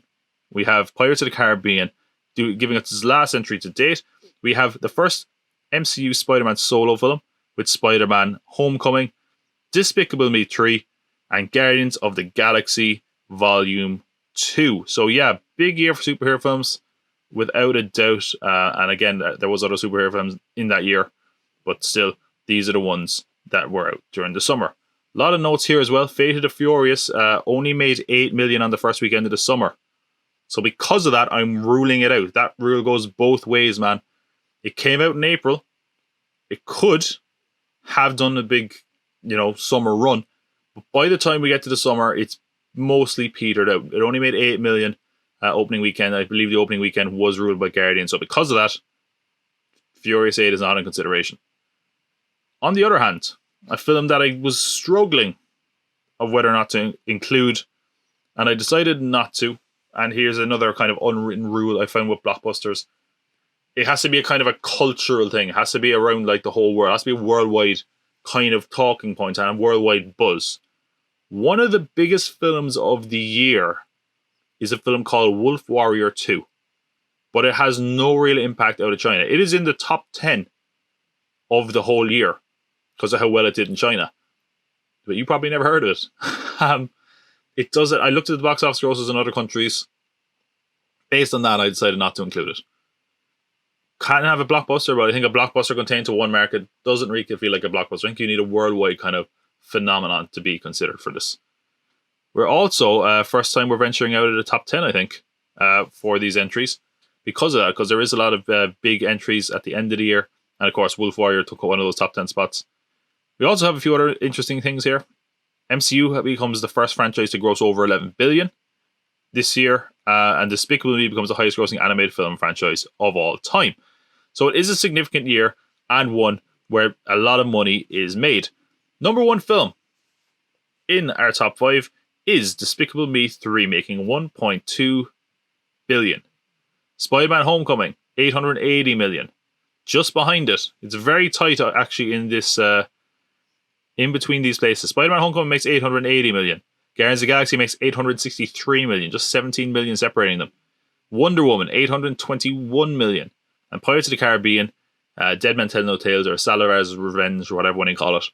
Nobody cares. $794 million. So, when it comes to cost, actually surprisingly, in this one, the film that grossed the most costs the least, which is Despicable Me 3. Once again, we're seeing that a lot when it comes to animation. Aside from Pixar, generally it's not that high. So cost number 5 is going to Despicable Me. That's easy. Number 1, the most expensive film in this bunch is Pirates of the Caribbean 5. These Pirates films get so damn expensive and they make less and less every time. $230 million. That is our most expensive film, so that'll be number 1. Number 2 is going to go to Guardians of the Galaxy Volume 2. $200 million budget. That'll put that at number 2. Spider-Man Homecoming coming in with $175 million budget. Number 3. Number 4 is Wonder Woman, $149 million. And as we said, Despicable Me at the bottom with number 5 with an $80 million budget. Then it comes to originality. And it's not a great year for originality. Despicable Me is the second sequel. Spider-Man is a reboot. It's based on a comic. Is it a sequel to Civil War? These are the tricky ones. Guardians of the Galaxy is a sequel. And of course, it's based on a comic. Wonder Woman. Again, this is another one that's tricky. It's a spin-off to Batman v Superman. Is it a sequel to Batman v Superman? Is it a wholly original thing altogether? It's based on a comic as well. The only one that's kind of straightforward is Pirates of the Caribbean is a fourth sequel, and it's based on a ride. So the originality one here is really, really tricky. I have my answers written down. Let me see if I can even make sense of it myself. Number 1 I gave to originality to Wonder Woman. because I don't think people really viewed it as a spin-off to Batman v Superman. It felt like just a solo entry because she wasn't Batman v Superman so much. And it was the first Wonder Woman film. So yeah, I'm going to give number 1 to Wonder Woman. Number 2, I'm going to give to Guardians of the Galaxy Volume 2 because, you know, it's a sequel, but it is just a sequel to one film. It's not in the rest of the MCU at this point. It's not like a sequel to like the Guardians haven't appeared in any other Marvel film, for example. And it's based on the comic. Again, the comic is still relatively obscure, but of course, after the first film, it was a bit less obscure. Yeah, I'm going to give number 2 to Guardians 2. Spider-Man, I'm going to give number 3. It's a reboot, but it certainly deserves, some marks because it doesn't feel like the rest of the Spider-Man films. It does feel like they're trying some new stuff, much to some people's chagrin. I'm going to give that number 3. Number 4, I'm going to give to Arrested Development. Where did I get that from? Oh, I saw the word development and panicked. Speaking of my 3, I'm going to give number 4. It's a second sequel to an original idea. Number 5 at the very bottom, Pirates of the Caribbean. It's the 4th sequel. It's based on a ride. I mean, the Pirates films have just been treading water. Oh, hey. So yeah, originality, number 1, Wonder Woman. Number 2, Guardians. Number 3, Spider-Man. Number 4, Despicable Me. And number 5, Pirates. Cultural impact, critical acclaim. Despicable Me, it's seemingly the least liked film of the series. It's probably the least remembered as well. That's all I can say about it. A lot of people are kind of like, that. I don't remember that coming out, but yeah. Rotten Tomatoes score 58 from critics. Audiences like it even less at 53, which is never a good sign. So that's not going to do well. Spider-Man Homecoming, culturally relevant for being the first full outing of Spidey in the MCU. It does have its critics, but overall it's well received, and for the most part, and for Holland's portrayal of Peter Parker and making Spider-Man feel different enough after what seemed like endless Spider-Man films. 92 from critics, 87 from audiences. It's a bit of a... It's not a massively strong cultural impact and critical acclaim. It might land it right in the middle. Guardians 2, one Oscar nomination, often seen as the lesser, some of the, or more the same from the Guardians compared to the original. It deserves plenty of credit for its emotional moments that are persistent in the pop culture landscape. I think people still kind of reference, like, he might have been your father, boy, but he wasn't your daddy. People still talk about that moment. I think it really has, actually over time, touched a lot of people to the point where they're kind of re-examining the relationship with their own father. I've seen a few YouTube essays on that. So I think definitely you can make that argument. The soundtrack, again, also really helps this one. It has proved the film some permanence of pop culture, and it's sold exceedingly well again. Critics given 85, audience given 87. Again, it's a good sign when audiences like it a little bit more than critics. Even in this case, it's incredibly minor. Wonder Woman. This film had a major cultural impact for its representation of a strong female hero who many have used as a symbol of femininity for generations. And in this era, it felt like we needed Wonder Woman. I can say it loud and clear over and over again. Wonder Woman came at the right time where we needed strong female representation in cinema. It felt like a time when we were at this kind of turning point for women in film and, in general in society. And I think that this really touched a nerve as a result of that. Even though some people have kind of questioned whether or not it's a good representation of femininity, or whether it's kind of token feminism, or whether or not it's just, kind of sexualizing the character. That's, that's a debate that will probably still go on. It also felt like we, have Patty Jenkins, which is a big thing, giving this film to a female director. And having such a strong critical success and commercial success is a big deal. Certainly she's kind of been an inspired figure, along with Gal Gadot. Patty Jenkins found a new form of relevance for the character in modern times that resonated with people and gave the character new life, and getting, very important here, the DCU back on track. 2006 was a very rough year for the DCEU. Batman v Superman was kind of laughed at and mocked, underperformed, you could probably argue. Suicide Squad, even though it did have a lot of good things going for it and did make money and did have a lot of its fans, by the general public, they thought it was not a good film. This one kind of turns the tide. It was the first time the DCU had a bona fide hit that people liked. So, critics gave it 93, audience gave it 87. That's a big deal. Actually, I'm looking here. Funnily enough, all the superhero films of this year have the same audience score. They're all on 87. So I don't know what that says about Rotten Tomatoes. I know it's a flawed metric. Someone's like, see, You never should have used Rotten Tomatoes, I know, but it's just something that makes sense. It's just something that gives us a barometer to go off, not necessarily the deciding factor. In fact, it's probably the least factor, that thing that factors into all this. When it comes to Pirates, it's barely remembered. It was a true indication that the incarnation of the Pirate series was dead and in need of a reboot. Yeah, this film is like, what? That was a Pirates wife? Oh, okay. Rotten Tomatoes 29, audience 61. Yeah, I don't think this film is really remembered particularly well. Again, it is good when you have a good audience reaction, but I think that's just because a lot of people didn't see it. The people who did see it were already massive Pirates fans. When it comes to the franchise score, Despicable Me, there is another Despicable Me in development. Hasn't come to fruition yet. We don't know anything else about it. There is a Minions spin-off, but again, I'm counting it as a sequel to Minions as opposed to a sequel to this. So, Spider-Man Homecoming, we had a successful sequel that was even more successful. And there's another one to come. So, definitely have the franchise. Guardians, there's a sequel in the works, but a big one here that we kind of overlook at times. This film really helped define Nebula, and she is a massive part of the later Avengers films, especially Endgame. So because of that, this film has a big kind of impact on the franchise as a whole. Seeing this film, you have a better idea of the relationship between the sisters, and that really helps the massive Avengers films going forward. We have apparently are getting a sequel to Wonder Woman. Well, I say apparently, we are getting a sequel to Wonder Woman, and probably a third one, and possibly a spin-off. So that's massive for Wonder Woman. When we get to Pirates of the Caribbean, we don't know what's going on. There might be a reboot, it might be a sequel. I don't know.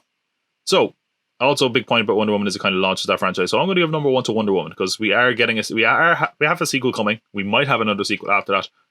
We might have a spin-off apparently, and it launches that franchise. So number 1 I'm giving to Wonder Woman. Number 2 I'm going to give.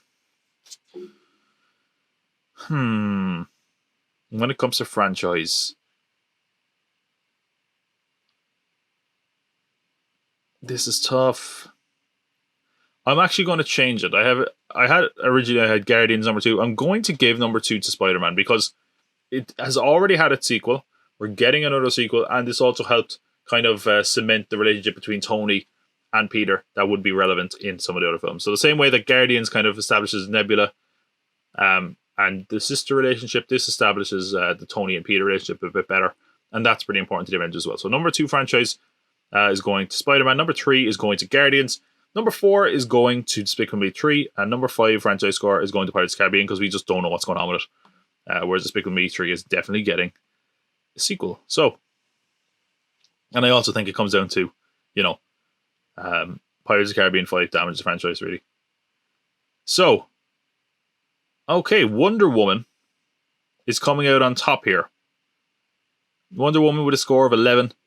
And then it's so close between the rest of the superhero films. Okay, so number 1, definitely going through, definitely within a chance, is Wonder Woman. It's the only DCEU film so far that does not have to fight its way out. Wonder Woman showing them how it is done. The other one, and it's funny because I've said this before, that just a minor thing can help it out here. I changed the score of the franchise score between Spider-Man and Guardians of the Galaxy, and as a result,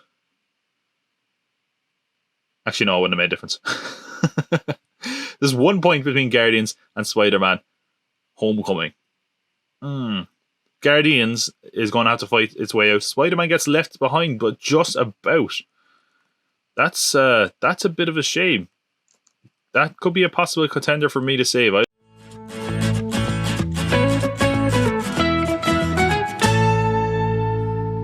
2018 is huge.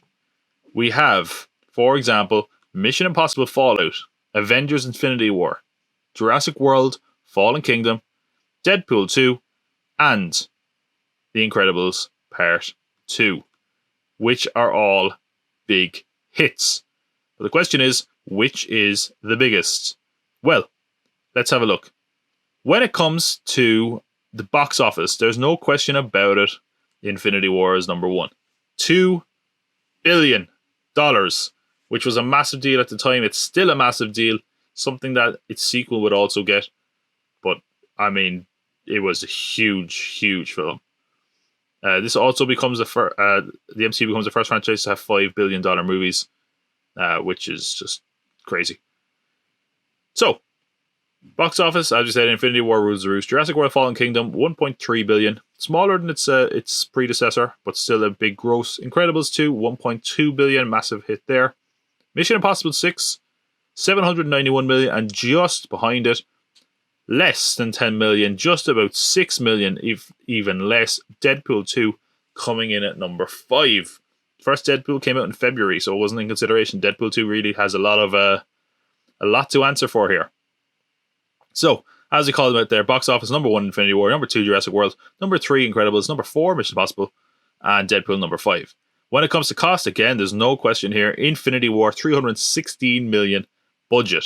That's number 1. Number 2, surprisingly, is going to Incredibles 2. Pixar again splashing on animation.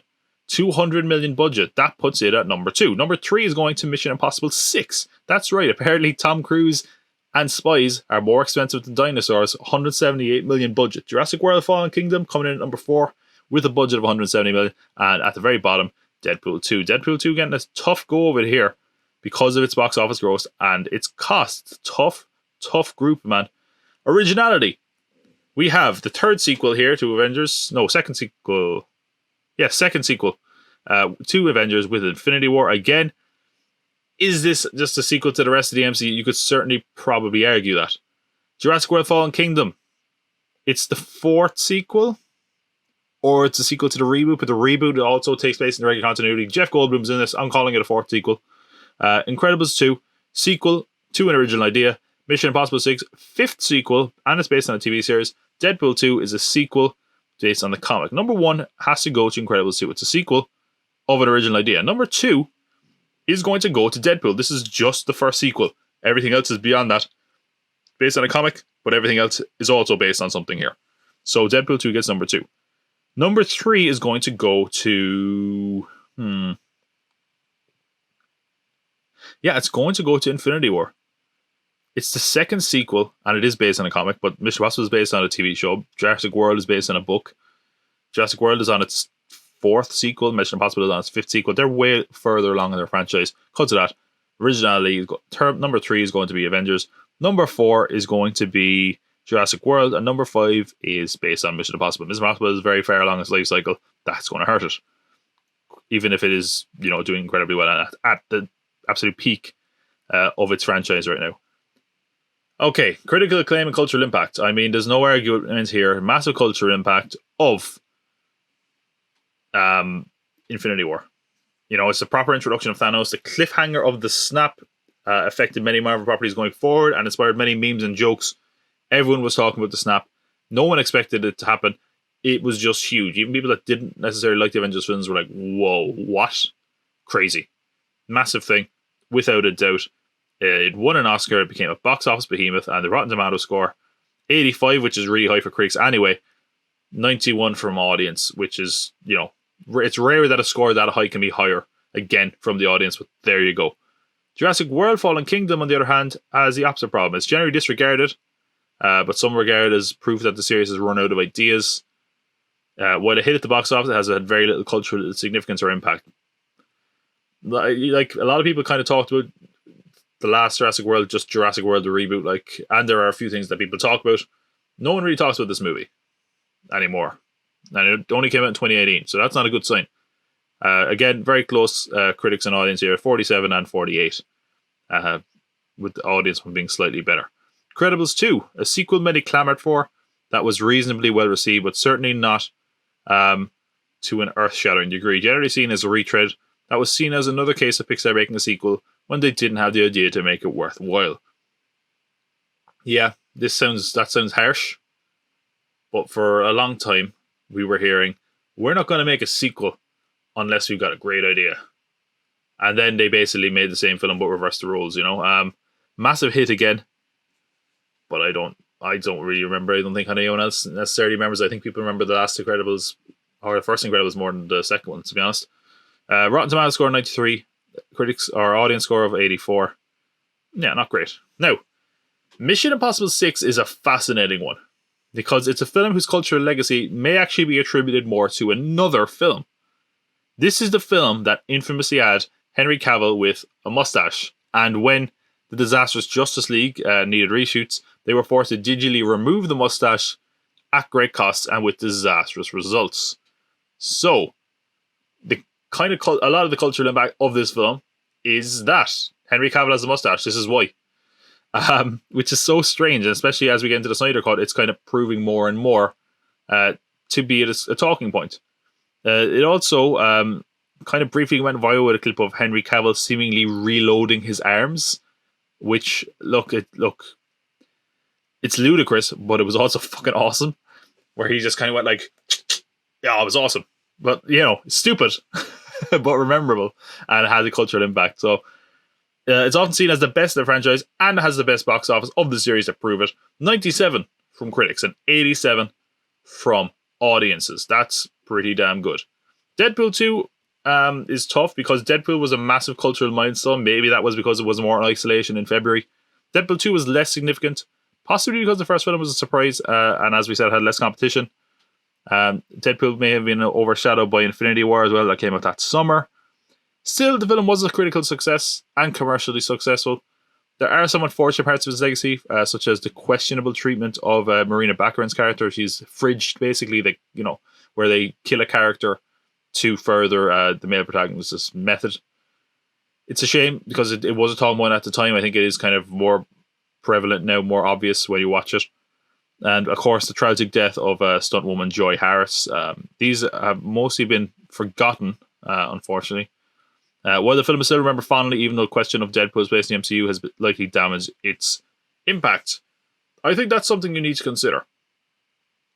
Had Deadpool now come into the MCU with certain characters, and again, it's not much time has passed, but I mean, I think the importance of this film might also be measured in where Deadpool goes next. If Disney say, "Hey, we're bringing Deadpool in, forget all that baggage and continuity, just bring Deadpool over and clean him up a bit," I think the impact and relevance of this film is going to be lessened. If they just bring over, Domino and Cable and all those characters and put them in the MCU, then it has a bit more cultural significance. But we don't know where it stands at the moment, and because of that, it's hard to measure that exactly. I'm going to give cultural impact to Infinity War. It's just not even a question if you ask me. Number 2, I'm going to give to Mission Impossible Fallout. Because of the Justice League thing, it just about edges it. Deadpool 2, number 3, because it does have some of that, even though a lot of it's unfortunate. Number 4 is going to go to the Fallen Kingdom, just because Incredibles 2 had no real cultural impact, if you ask me. So 1 for Avengers, 2 for Fallout, 3 for not Justice League, Jesus. Deadpool 2, number 3. Number 4, Fallen Kingdom, and number 5, Incredibles 2. When it comes to franchise, I mean, no question here again. This Infinity War set up Endgame, very directly so, which was the biggest film of all time. That's pretty damn big, and it made a lot of the characters better. I think it's would impact some of the later films in general. Franchise score number 1 there. Mission Impossible, again, this was the biggest hit in the series, and there's now 2 sequels in the works simultaneously off the back of it, so that's massive. Number 2. Deadpool is going to come back, but we don't know much beyond that. So, going to give the franchise score at number 3 to Deadpool, because he is going to come back for sure. There is a Jurassic World sequel coming. That's definite. So I'm going to give that number 4. Yeah, Deadpool's number 3. Jurassic World number 4. Not sure about that ranking. We are going to get Deadpool. I think we'll get a lot more Deadpool as well. It's just a question of what they do with it. Nothing from Incredibles, so that gets a 5. Okay, no shock here, I would guess. Infinity War is going to go through and pretty easily as well. What is number 2? Okay. Number 1, as we said, very simply, is Infinity War. Infinity War is going through. We have a tie, once again, ladies and gentlemen, in second place. So Infinity War goes through. It won't be a shock when its sequel joins it in the next year, I would say. We have a tie between... Yeah, actually, we have 2 ties, actually, but it doesn't matter what's in third place. Incredibles 2 and Mission Impossible 6 are tied. and it mostly comes down to box office and cost. I'm going to put Fallout through. I don't think Incredibles 2 kind of deserves to go through, to be honest. Whereas I think Fallout, it strengthened the franchise that really, so far along in its life cycle, did not have any real, reason to survive. It kind of felt like Mission Impossible should have been done by now, but they managed to make the most successful entry well into its life cycle. So I think it deserves points for that. The other few films are also tied at 18. This was a tough year, man. I see a film I might want to save. I'll finish 2019 and we'll see if I feel the same way.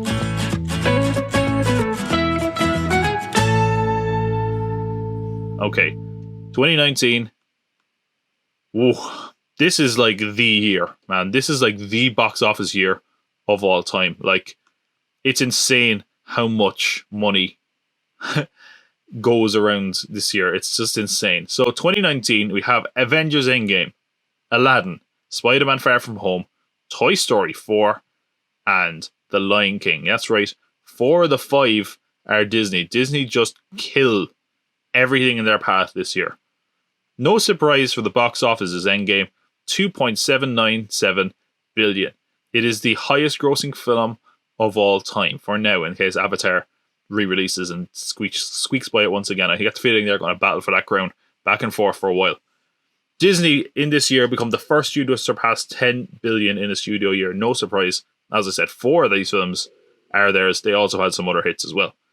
Remember, that was the year with a Star Wars film, even though it was, not a great Star Wars film as far as box office goes. But also Captain Marvel hits $1 billion earlier in the year.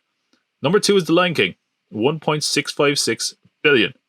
Far From Home with 1.13 billion. Toy Story 4, 1.07 billion. And Aladdin just behind it at 1.05 billion. So, all $1 billion entries here. This might be the first year that every film in the R5 is $1 billion club. And in the Avengers Endgame case, 2 billion. In fact, it's closer to 3 billion.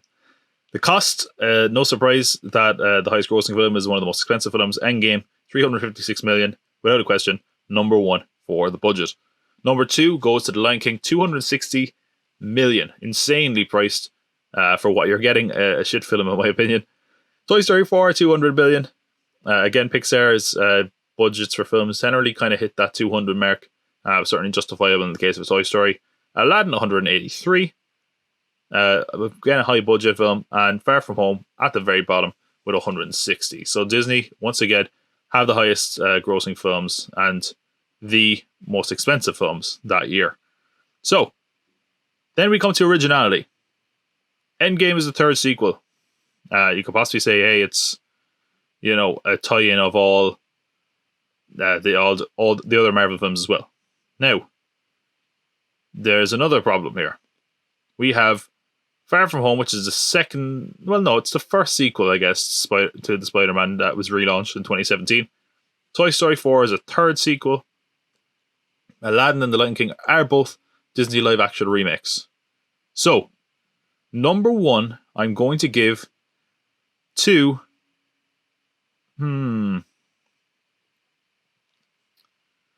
This is a tough one.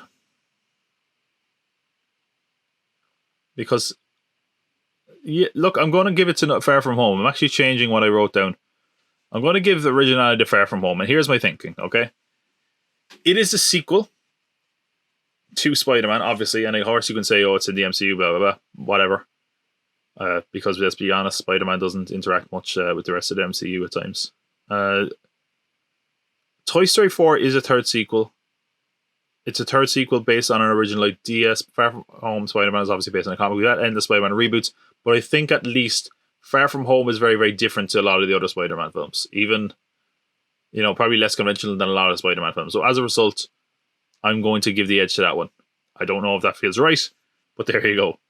Endgame is going to be number 3, even though it is a third sequel. The other ones are hurt being remakes. Even though they're both remakes, Aladdin does some different things. It feels at least distinct from the original to a certain degree. Lion King is just like a straight up remake. That's one of the biggest problems with the film. That's why it's the least original at number 5. So number 1, Most original, I'm giving to Spider-Man. Number 2, I'm giving to Toy Story. Number 3 is going to Avengers. Number 4 to Aladdin. Number 5 to The Lion King. Acclaim and cultural impact, no shock here once again. The biggest film of all time. It led to the deaths of major cinematic characters. I'm talking about Endgame, of course. And essentially, it felt like the defining cinematic moment of a generation. I don't know if we'll ever hit this point again, to be honest, when it comes to blockbusters. It felt like a massive deal. It felt like a whole generation was just like, this is the end, you know, when it comes to a certain film franchise, which isn't the case with, you know, the Star Wars films either. Even like the Harry Potter films, it doesn't feel like they fully got that same amount of hype, whereas this was felt massive.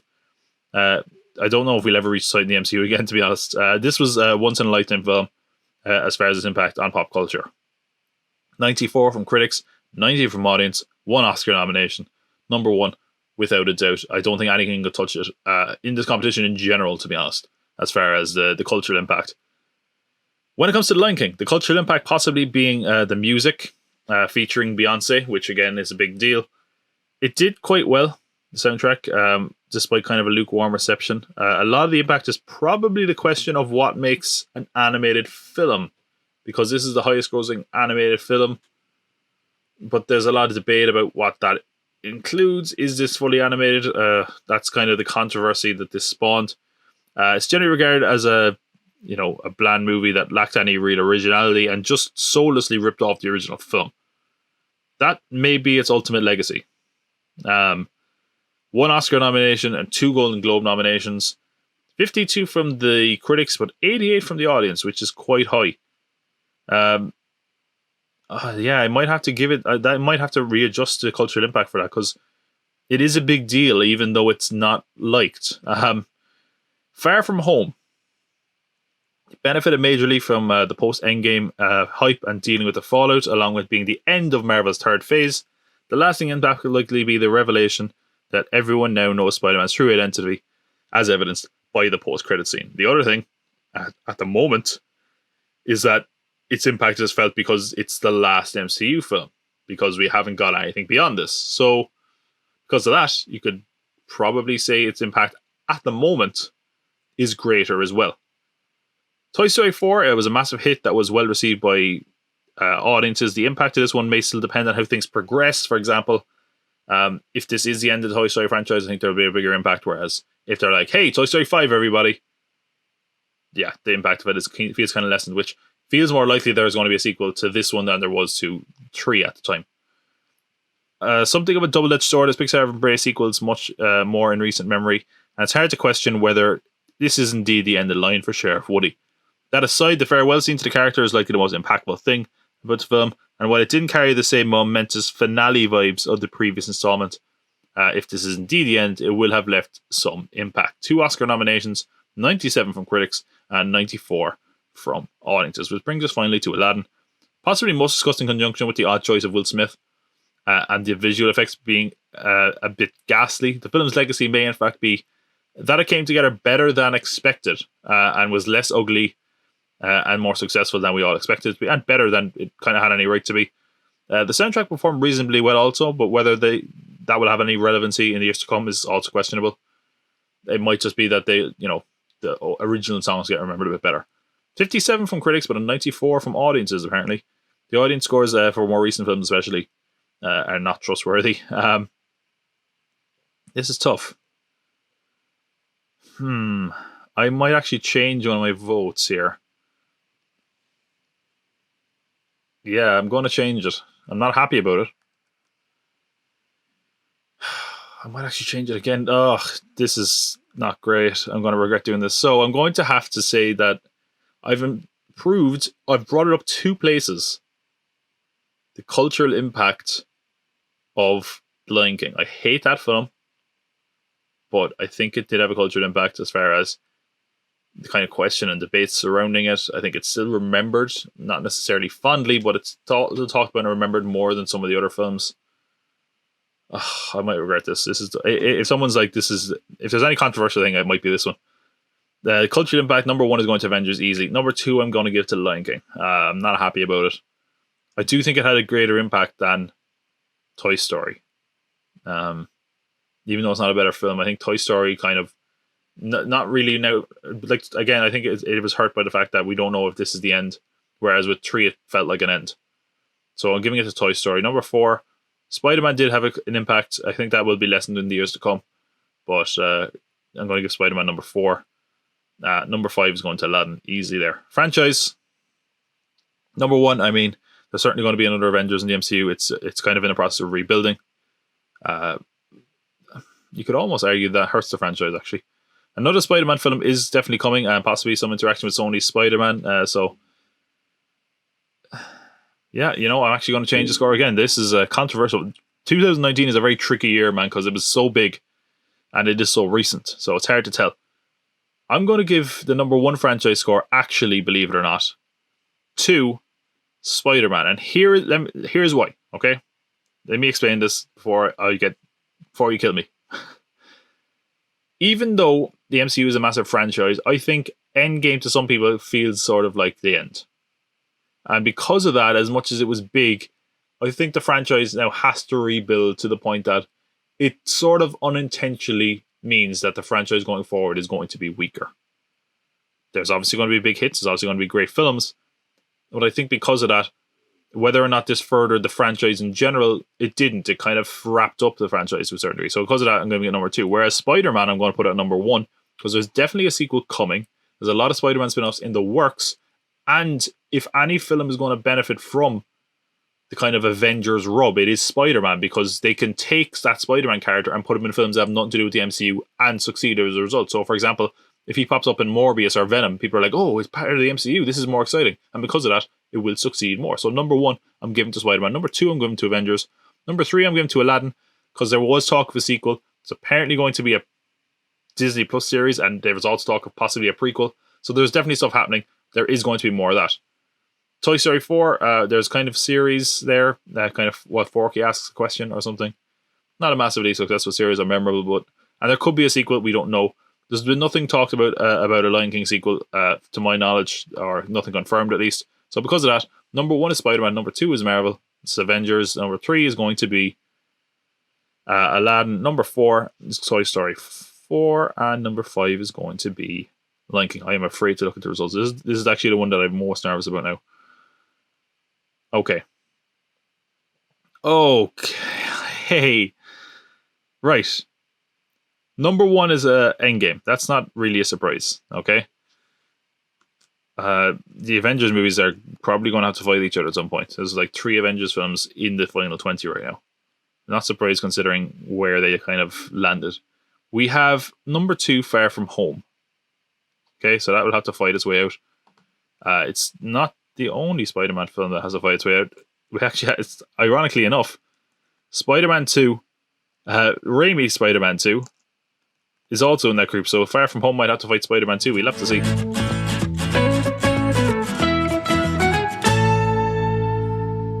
Those are the films from the draw. 20 films have gone into first place. 20 films have been in second place. The second place films are going to fight each other until there's just 10 left. And I've saved 1 film. So far, first place is, these are ones that are going into the bracket. These are definitely in contention for the Summer Blockbuster Showdown champions. Gladiator, Shrek, Spider-Man, Curse of the Black Pearl, Shrek 2, Revenge of the Sith, Dead Man's Chest, At World's End, Dark Knight, Up, Toy Story 3, Transformers: Ark of the Moon, Avengers, Despicable Me 2, Guardians of the Galaxy, Furious 7, Civil War, Wonder Woman, Infinity War, and Endgame. So those are all definitely through. Second place, these films, there's 20 films here. That's going to be narrowed down by 10 by brackets, with the winners going through. Mission Impossible 2, Pearl Harbor, Attack of the Clones, Finding Nemo, Spider-Man 2, Madagascar, Cars, Transformers, Kingdom of the Crystal Skull, Harry Potter and the Half-Blood Prince, Inception, Deathly Hallows Part 2, Dark Knight Rises, Man of Steel, Days of Future Past, Jurassic World, Suicide Squad, Guardians of the Galaxy Volume 2, Mission Impossible Fallout, and Spider-Man Far From Home. That's going to be a fucking bloodbath. There's some really strong movies there that deserve to go through. Oh, now, I said I could save 2 films. So far, I have saved 1. I've saved Iron Man. Iron Man is therefore going to be in the 32. I have to save a second film. This is tough. There's a few on my mind. Mission Impossible 4. I have 4 films I'm thinking of saving. Mission Impossible Ghost Protocol. But again, I don't know if that needs to be saved. I kind of feel like there's better films in the groups already that might stand a chance. Yeah, the fact that Mission Impossible Fallout is going to have a chance to fight, I'm going to leave Mission Impossible 4 out of it. The other one I was considering is Dawn of the Planet of the Apes. I love that film. And I think it's a great blockbuster. It was, in my opinion, one of the best films of that summer. But it was a lot smaller than a lot of the other films. I think because of that, I cannot put that through. I cannot save it. Sorry, Dawn of the Planet of the Apes. That means there's no apes representation in the Blockbuster Showdown, which isn't surprising if we're honest. Spider-Man Homecoming is one I was considering. But there's a lot of Spider-Man in this competition already. Spider-Man Far From Home has a chance to fight, so that's representing, the Tom Holland version of Spider-Man. Spider-Man is already through, and Spider-Man 2 is also in second place, so I'm not going to say Spider-Man just because there's too much damn Spider-Man. It's like Into the Spider-Verse. There's random Spider-Man films popping up everywhere and ruining it. So, I've decided what I'm going to save by process of elimination, and I didn't think I felt this way. I didn't feel this strongly about this film until I saw that it was going to get kicked out. But regardless, I am going to save Deadpool 2. Okay, why? I think it was a good blockbuster film. For one, I think it was R-rated, which is a rarity in this competition. In fact, looking through this, I only see jumping out one other R-rated film here. Or maybe Pearl Harbor. I can't remember if it was that R-rated or not. 1, possibly 2. In other words, they're in a minority. And I think that's an important factor also when you're considering this. I think the fact that it did all that with an R rating is impressive. I think the first Deadpool was so massive that Deadpool 2 kind of outgrossing it was a big deal. Again, it wasn't the shadow of the Avengers because of its release here, but I'm going to save Deadpool 2, meaning Iron Man and Deadpool 2 were also going straight through to the round of 32. That was long. This whole thing was long. But hopefully you've enjoyed it. Hopefully it hasn't been too boring. Hopefully I've made it somewhat exciting, because trust me, if you're looking at what I'm looking at, it's very boring. It's just like an Excel sheet with a load of notes. Oh no, I've revealed the magic. Oh god. Right. Regardless, something that hopefully is a bit more exciting is our useless IMDb trivia, which we're going to get to. Next time we come back to the Summer Blockbuster Showdown, it is going to be the second chance rounds, which means that all the films in second place are going to be paired off and they're going to fight. 20 films will become 10, and those will go ahead to the bracket of 32. When we get to the bracket of 32, that's when I need your help to vote and narrow them down. But until then, let's take a little bit of a break and unwind with our useless IMDb trivia. All trivia may be useless, but no trivia is more useless than useless IMDb trivia. That's a piece of trivia too. It's exactly what it sounds like, our useless IMDb trivia. We go to IMDb and we try to find a useless bit of trivia. So, what is a film that we discussed today that we can get some useless IMDb trivia on? I'm wondering. I feel bad for this film, Dawn of the Planet of the Apes. I feel bad about feeling you behind. Let's give you a chance here. Let's learn a little bit of information. I've mistyped it. Dawn of the Plates. Oh my god. I know a few restaurants that could do with Dawn of the Plates, serving shit on like planks of wood, trying to be hipstery. If only. Dawn of the Planet of the Plates. Dawn of the Plates of the Apes. Right. At the very bottom, we'll get some useless trivia. I'm sure some of this is so pointless. Like, I don't understand why people. Some people, I like. Do they actually, when they come across this random bit of information, do they actually search and they're like, "Hey, this isn't here. Wow, I've stumbled across gold." Do they think it's going to be like voted to the top? I don't know. Okay, I'm going to do this one because it's kind of like, I think the person totally missed the point. It says, the fact that the apes are beginning to use firearms is also a nod to the first 5 movies. Yeah. Yeah, that's the point. It's almost like this is a prequel to the Planet of the Apes films. Like, yeah, of course. What? Useless is, like, and the worst thing is 2 out of 5 people, I think, found that interesting.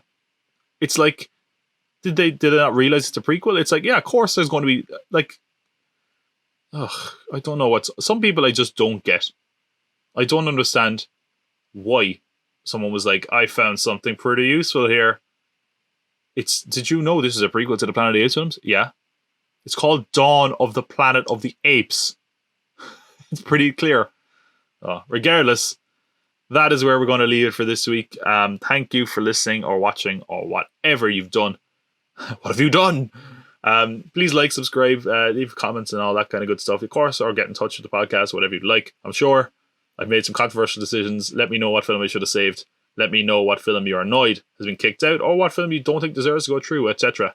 Next time we do the Summer Blockbuster Showdown, we might take a bit of a break because it's been a long one. It's going to be the second place playoffs, and it's going to be a bloodbath to see what has a chance at being the king or queen, the champion, I'll use champion, that's fine, of the Summer Blockbuster Showdown. It's not going to be me, it's not going to be you, it's going to be a big blockbuster film. That's the whole point. But still, thank you for watching. I love you. I can't spell cult out, you fuck it. This is a broadcast from the Pop Cult Pod.